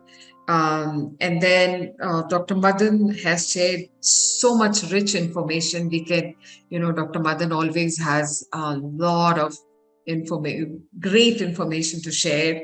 And I have a feeling we will have to do a proper elaborate event very soon where we can have longer discussions. Again, today the focus was to build awareness. So we will probably work on that. All the collaborative organizations, please take note. I'll request anybody who's not speaking to be on mute, please. There's some music coming in. I think, Harishji, you're on unmute. Can you mute, please? Thank you. It could be coming from somewhere else. I don't know, but some music was coming. Then Dr. Pratibha, sorry to interrupt. We may need to announce that we may go a little bit over time. We were supposed to finish at 1:30, but I'm sure the discussions and questions are so interesting. I'm sure everybody would not mind staying over, but we may need some more time to Thank you. The event. Yeah. Thank you. Thank you, Dr. Hina. And yes, we will probably be going just barely 10 to 15 minutes over because we have just one more round of questions and then we will be concluding. But Dr. Nina, thank you for bringing in the perspective from Brazil, and you brought in some data. So thank you so much. Data is always helpful because that's giving you concrete numbers, not what we are perceiving. And you also mentioned about Ayurveda not being recognized even in Brazil, but education is possible. And that's something we all need to acknowledge and maybe work on that, because often education becomes a route through which modality can get licensed. Then last but not the least, Diane brought in the important perspective from Maryland University of Integrative Health. Again, the word integrative is there. And in the more integrative universities we have, groups, organizations, platforms, professionals we have, the better it is. The scene looks better, the possibilities look better for a system like Ayurveda to be integrated. Recently, I was in a meeting of NCCIH, which is the National Center for Complementary and Integrative Health, just last week. And I was delighted to see that Dr. Helen Langwin, who is, from NIH, she underscored the, in one of her PowerPoints, which I took a screenshot, the fourth bullet was RCTs are probably overrated. So I was delighted to hear that because, this was a meeting on whole systems research methods. So I think we should be talking about that. But again, to just summarize, I think we are talking about, I understand yoga is being integrated, Reiki is being integrated, a lot of alternate methods are being integrated into mainstream care. When we come to Ayurveda, I think there is additional challenge because we are talking about ingesting something. The minute we are talking about ingesting some things, the kind of regulatory bodies that come in is very different, compared to yoga and all. So I feel they are like two different scenarios, So Ayurveda comes with its own unique challenges. And when we talk about challenges for global healthcare, we are talking about in many different sectors, we can say. We are talking about the awareness, the education, the integration, but also we are talking about regulatory handicaps, limitations. And that we should not forget, because FDA and the pharmaceutical lobby, etc., they are not interested in listening to what value or history or tradition. They look with different lenses. So we know that's different, set of challenges. So very, very complex, but I'm so glad that we are in this amazing conversation today. So that's the takeaway. But to come to our second question for the panel, and then we will be concluding, is what are the 3 things, and if you could answer in brief, that you suggest that can facilitate the integration of Ayurveda into mainstream healthcare? And we'll again start with Dr. Harish Ji.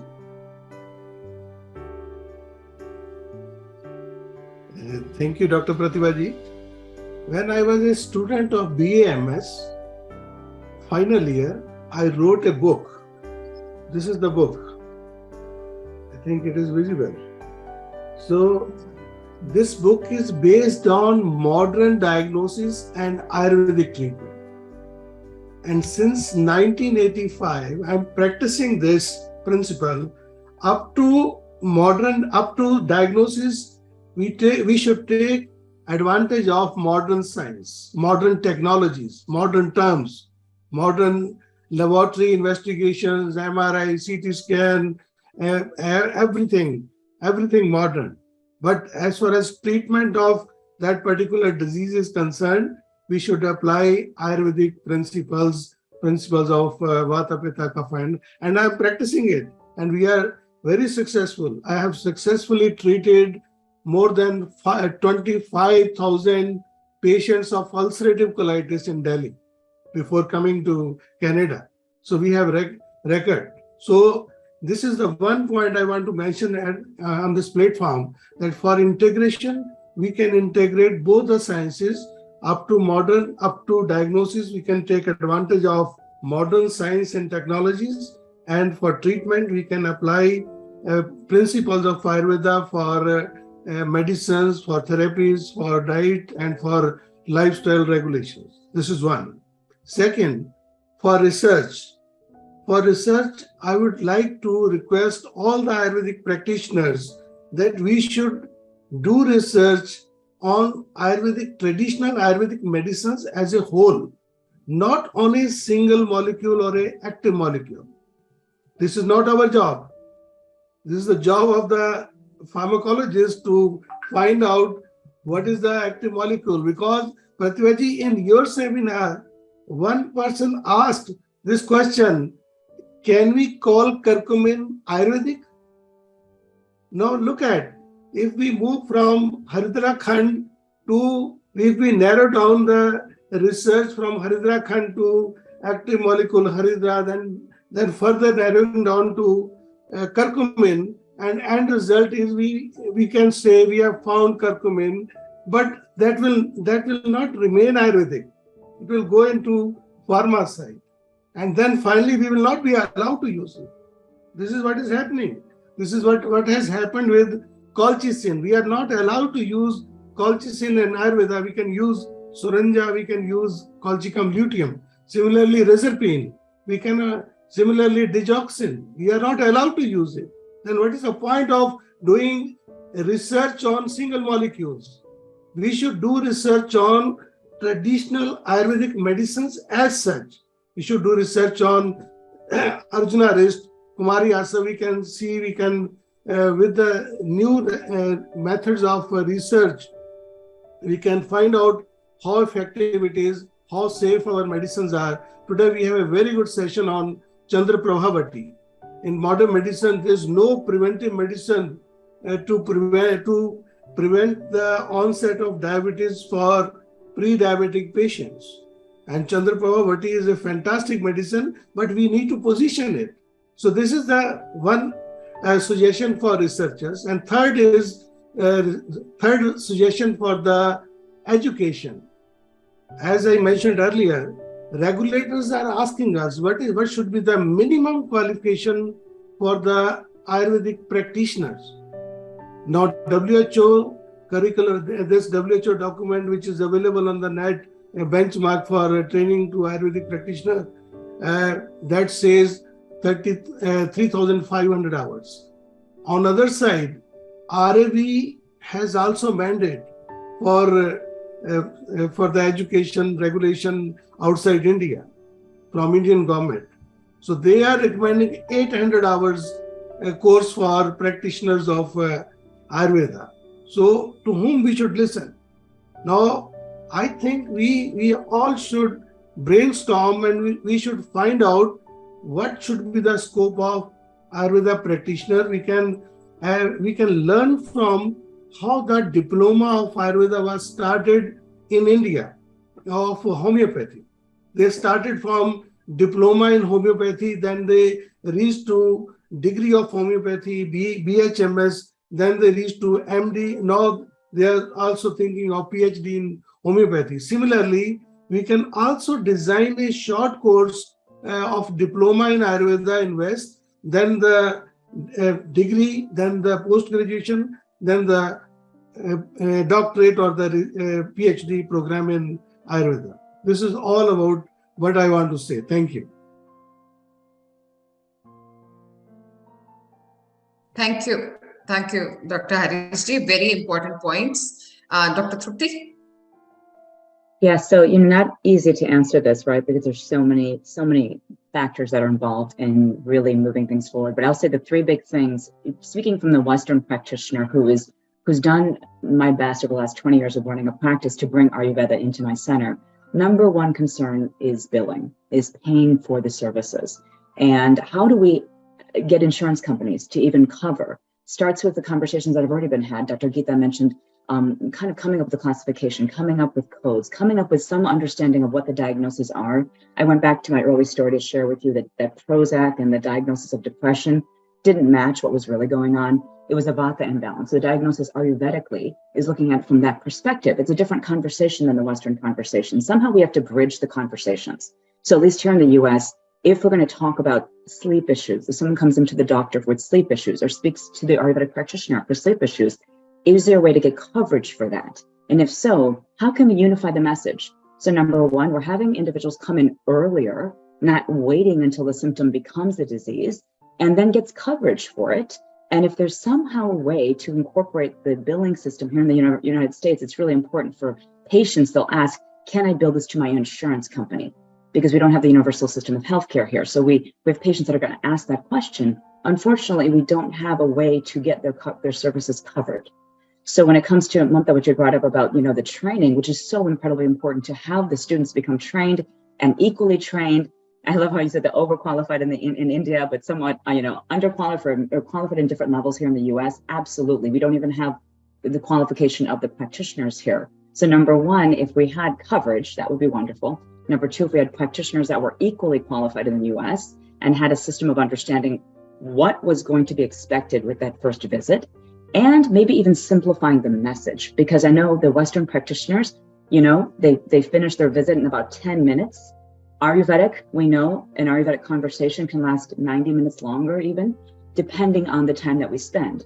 So how do we bridge the gap? I think number one, if we have coverage, that would be wonderful. Second thing is unifying the practitioners. And I love, what CAM is doing and what NAMA is doing to do that.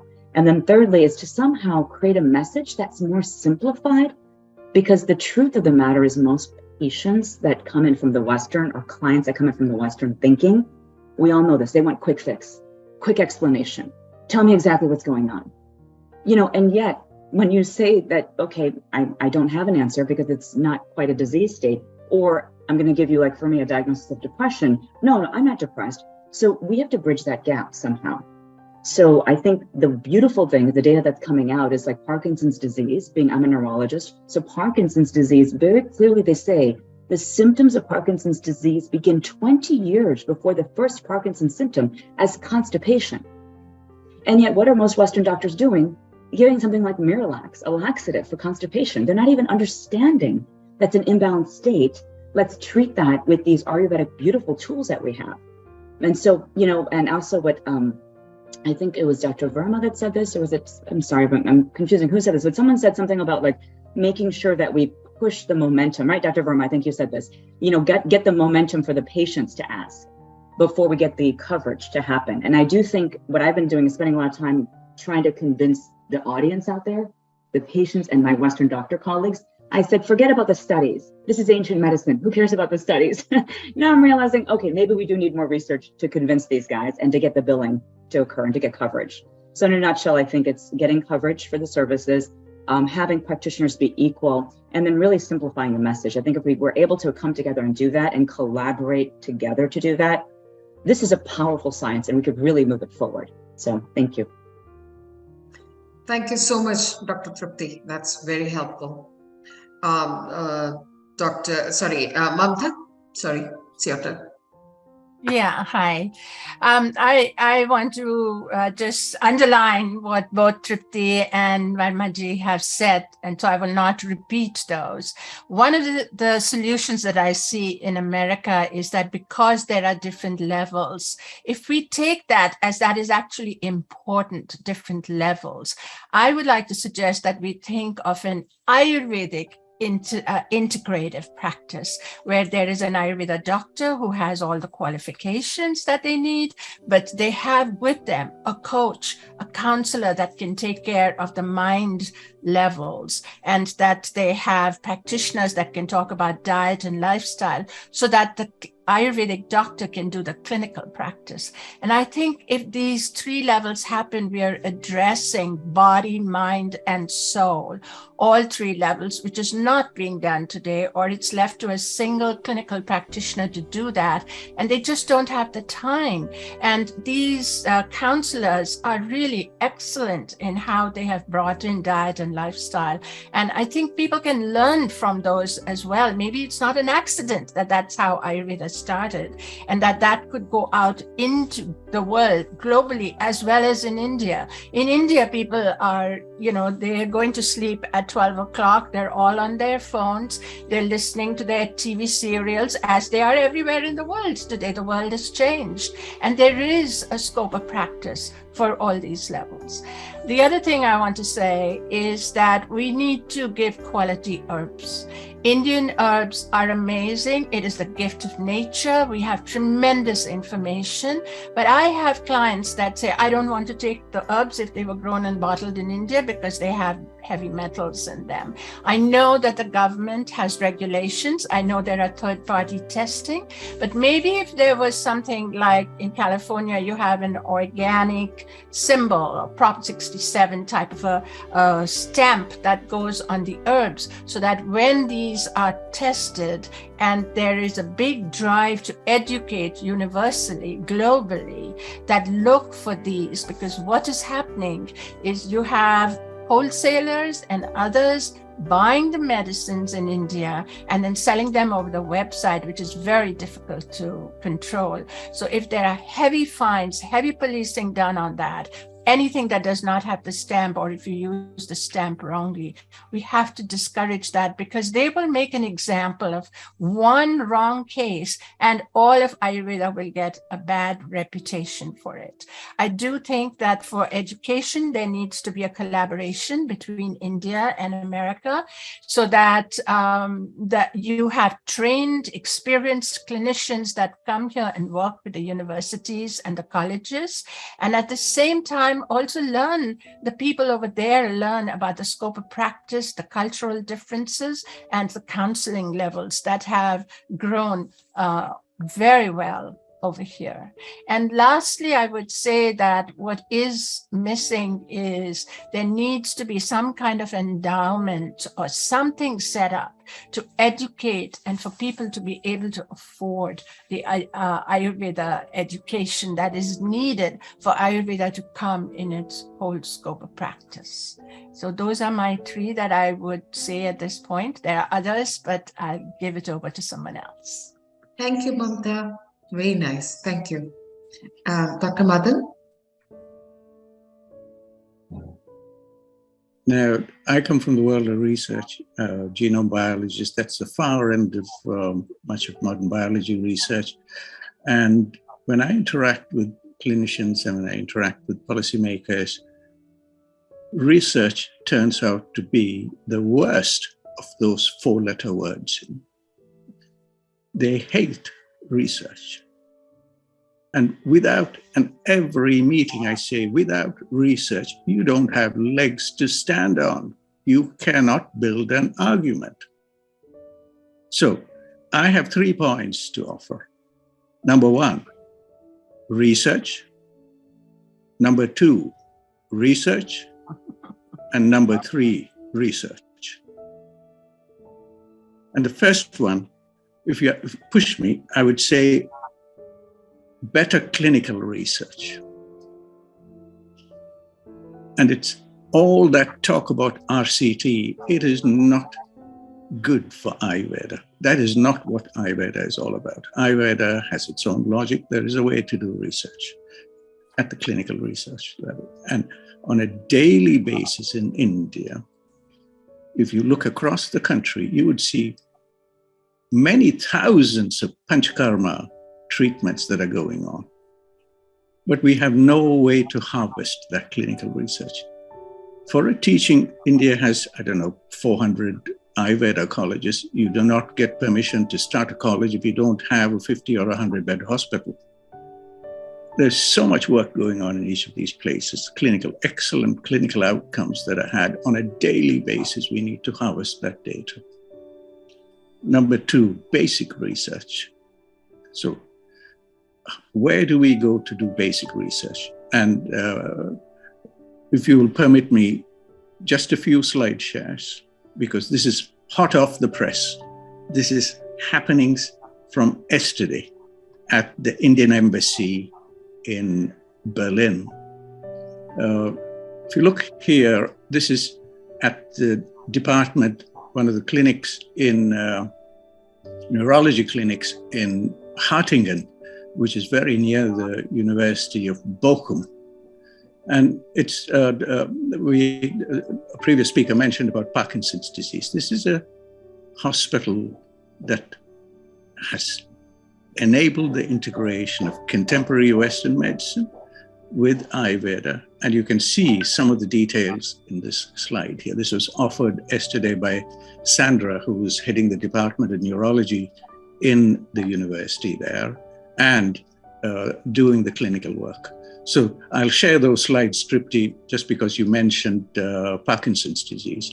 And I have several other, if you put your phone number there, I can share you all the images, and it'll be useful to interact with these clinicians. The data that's coming out on integrative work between contemporary Western medicine and Ayurvedic interventions, understanding Basti, understanding the microbiome, understanding the gut-brain axis, et cetera, et cetera, et cetera.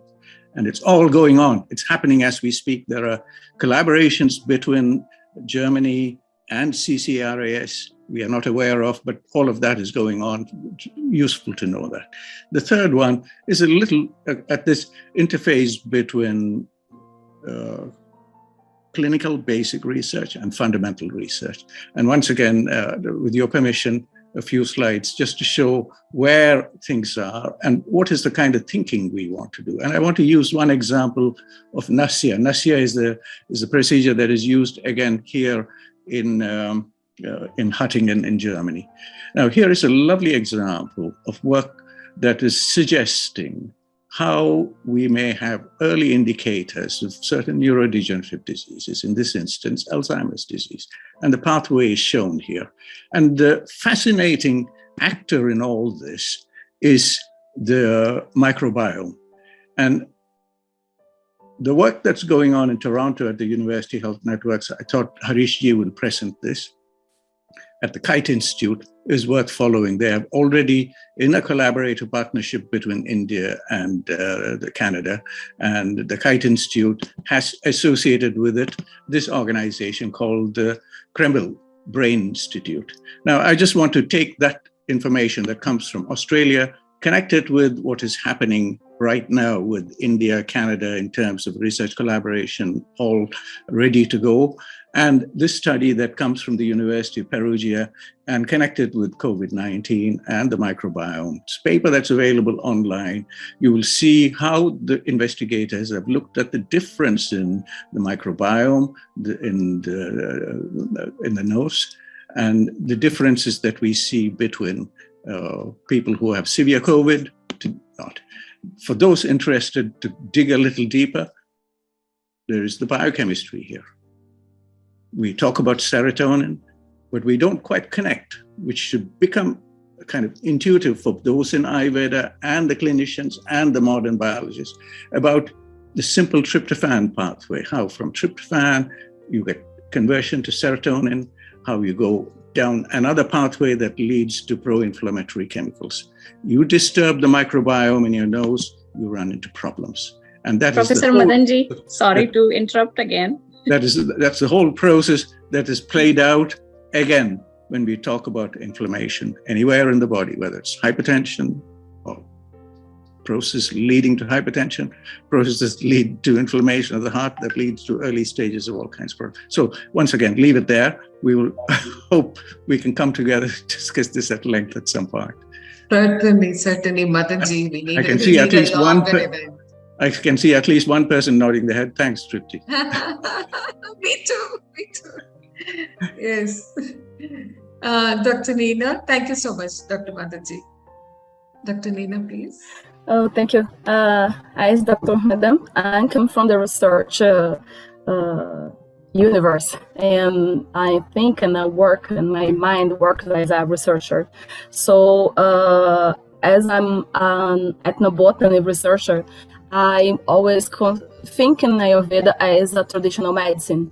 So considering Ayurveda as a traditional medicine, and that all traditional knowledge runs the risk of being misunderstood and misinterpreted when transferred to another cultural system from east to the west, it's necessary to harmonize the fundamental concepts of Ayurveda so that there is a correct understanding and application of Ayurveda without misinterpretation, without misunderstanding. That was Dr. Geetha said, who is working on it, and it's a very great news. And not the concept, but working in the to make possible Ayurveda for every culture, respecting the local culture also. Second point I think about is about the teaching system. I believe we have to have an Ayurveda teaching system that establish a minimum program, a minimum hours with multi-institutional collaboration with the participation of Indian experts and professors, respecting the concept of local Ayurveda applied for the particular specificities for local populations. And finally, I believe we have to establish a global network of researchers who can carry out research, basic and applied, clinical research in the collaborative way, seeking appropriate methodologies for the study of Ayurveda. We have to study Ayurveda as a whole system of medicine, not for a system of medicine that you just took a pill and it will be fine. Ayurveda is not that. Ayurveda is a traditional medicine and a whole system of medicine that consider the human being in the mind, body, and spirit integration. We have to find appropriate methodology to study this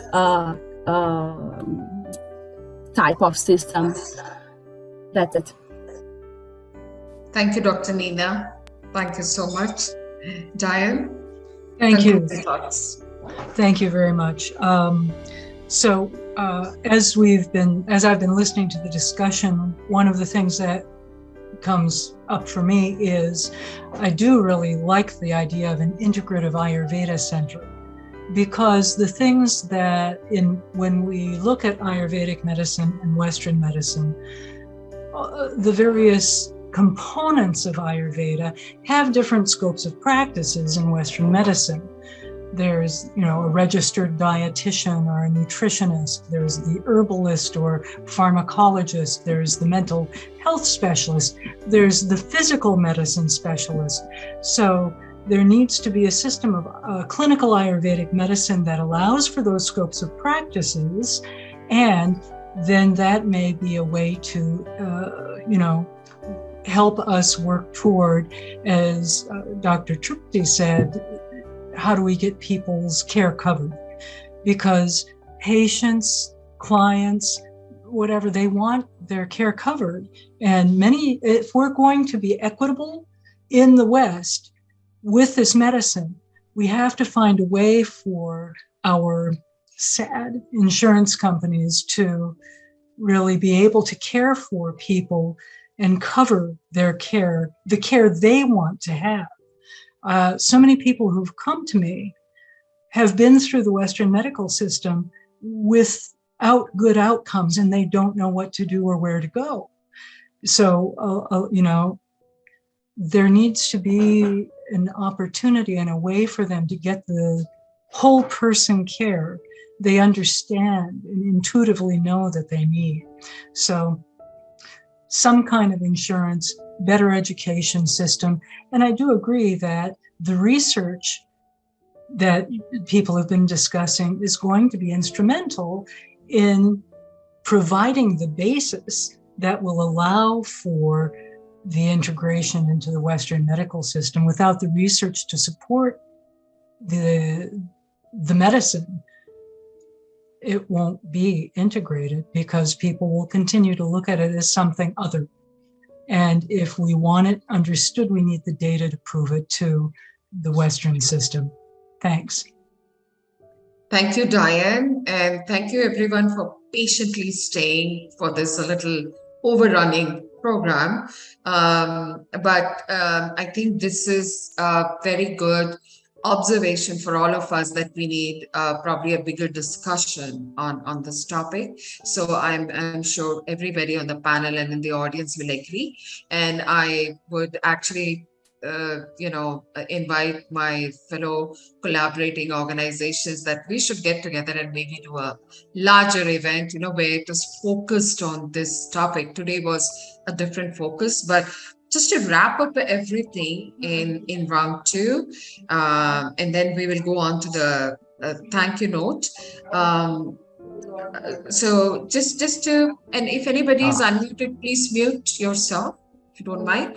I think this is why we need ongoing discussions, because we may have. Can you mute yourself, please? This is Dr. Vaidyaji. I think Ashok Vaidyaji. I think you are unmuted. Sorry. So just to highlight that we may have within the same fraternity with common goals, we may have some difference of opinion, like Dr. Harishji said, maybe use modern diagnostic methods.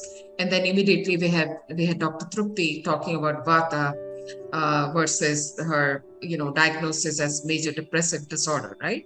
So I think in the diagnostics, actually, we have a lot of limitations in the Western medicine. But if we are talking about the lab testing, etc., that's additional information. So, I think this is a very good opportunity to underscore how within the same fraternity with the common goals, we can have a little difference of opinion, and we can always, with discussion, come on a good sort of consensus approach. And then we talked about minimum qualifications, and that's an ongoing issue. So we have different categories of challenges, regulatory challenges. Now, I just want to speak about research, which Madanji's 3 points were research, and there was a lot of other points, by other panelists who talked about research. Within research, I think everybody will agree that we have still not defined what does research mean for Ayurveda. So we are so far away from even getting that data, because we cannot get that data that we all are looking for, that evidence base, without really defining what would research mean for a system like Ayurveda. So we have a lot of work to do. We have a lot of homework for us, carved out for us as a fraternity. But I think we have a lot of takeaways from today's panel discussion. We have a lot of suggestions for AYUSH ministry as well. I don't know if Dr. Tanuja is still here, but we will be writing up a report. At least at GCAR, we have always been writing reports and getting it published with JAME, etc., where we have some lovely note takers from our organization today.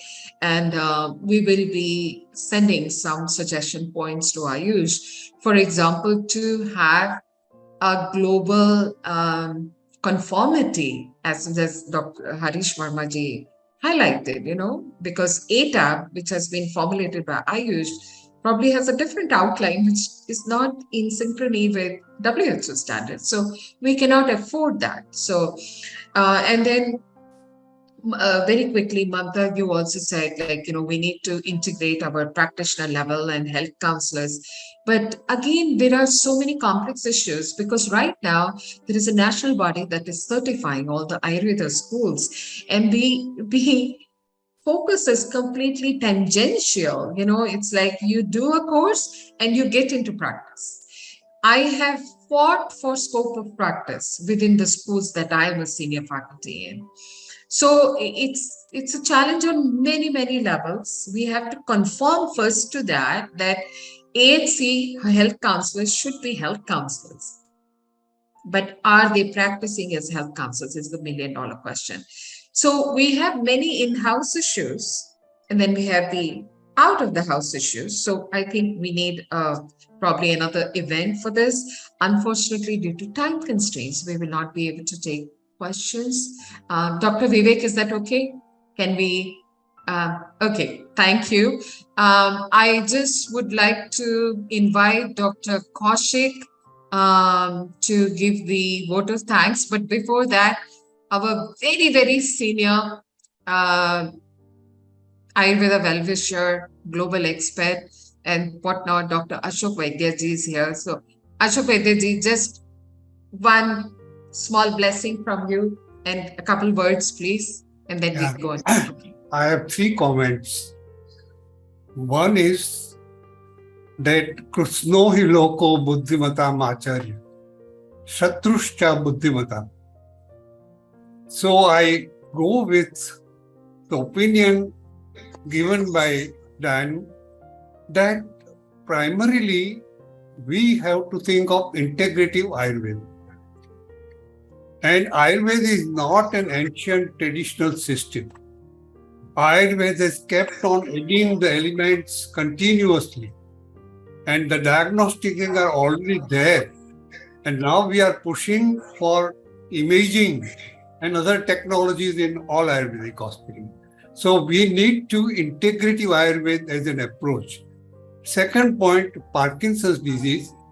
We did the work of mucuna pruriens in Parkinson's disease many years back. And I had to present it to Lord Walton Committee of the British Parliament.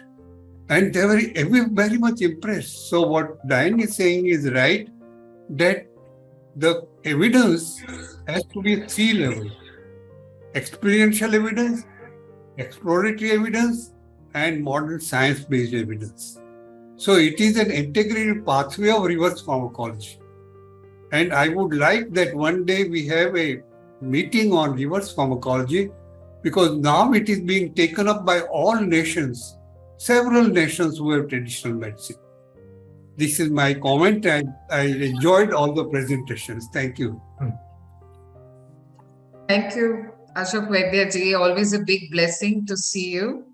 And now I would, I definitely want to thank all the panelists who have contributed wonderful insights.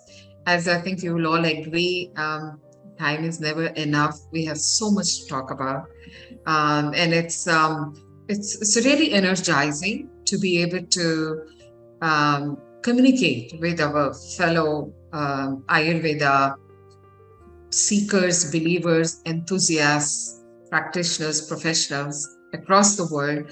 It's always energizing. So when we get together more often, I'm sure we will be able to find some good roadmap for Ayurveda for global healthcare.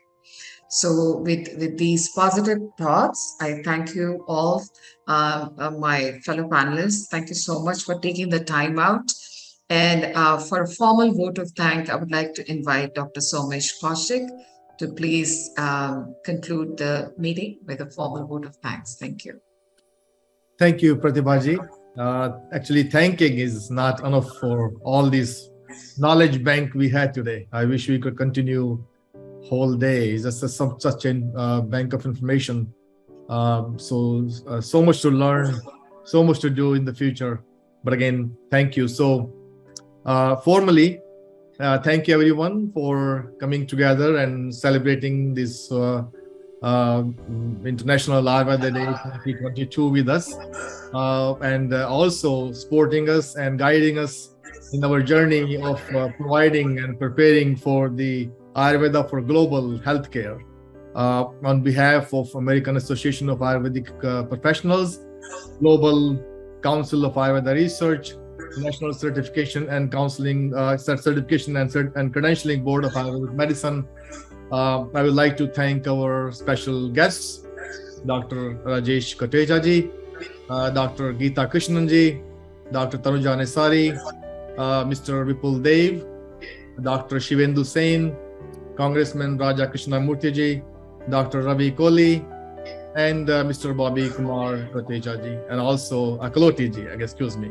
Our esteemed panelists, which we got a lot of information from, Professor Madan Tangavalu ji, so great to hear from you again, Vaidya Harish Verma, Dr. Tripti Gokhani, Diane Finalison, Dr. Nina Silva, and Mamta Lenderman. Our media partners, Excellence in Journalism, the South Asian Times, Radio Zindagi, our ever truthful, the Indian Panorama. Again, these are the media partners. Event chair, again, Pratibhaji and Renee Mehra have done such a wonderful job of putting everything together. So again, thank you, Dr. Shah as an event chair, and Dr. Renee Mehra for the event coordinator. Our organizing committee, which have done a good job, Dr. Vivek Shanbag, Dr. Mahadevan Sitaraman, Vaidya Hina Bhatt, Vaidya Meenakshi Gupta, Vaidya Sujata Reddy, Vaidya Vandana Burnwal, and Vaidya Ritika Shah. Our volunteers who have helped us tremendously, all the volunteers who have helped us in various capacities, including Dr. Rajesh Kamar, who handled the chat for us, Dr. Hina Bhatt for being our timekeeper, and she did a good job in that. She tried her best. Dr. Preeti Bhosle for helping us with flyers, Dr. Sujata Reddy for managing Zoom for today's event, and Dr. Abhishek Lula who take care of the playing all the videos in between. And all of us who actually joined us in the journey for learning. We always need your support, and we need influencers, we need politicians. Reason being, timing is now. With the establishment of the Global Center for our Traditional Medicine in India, we need to proceed, we need to lead the world. Also, we are looking for the global family. Vasudhaiva Kutumbakam is always, we slowly use the slogan, and also with that, Har Din Har, Ayurveda everywhere. So with that one, we need everyone. We need your support, we need a blessing, and we need to also do research. Dr. Madani said research. So basically, a lot of research needs to be done. As a part of these three organizations, AAAP, GCAR, NCCBAM, we have done our bhagidari, and we need bhagidari from all of you. And thank you with that, and we'll be looking forward to meeting you again. We need your blessings, we need your support, And we need everything we all can do together as a Bhagidar to have Ayurveda licensed in the US. Thank you, everyone. Thank you, everyone.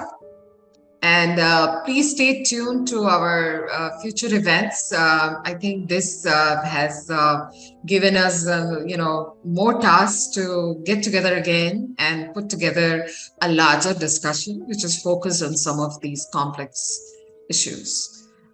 With that, thank you again, everybody. Thank you.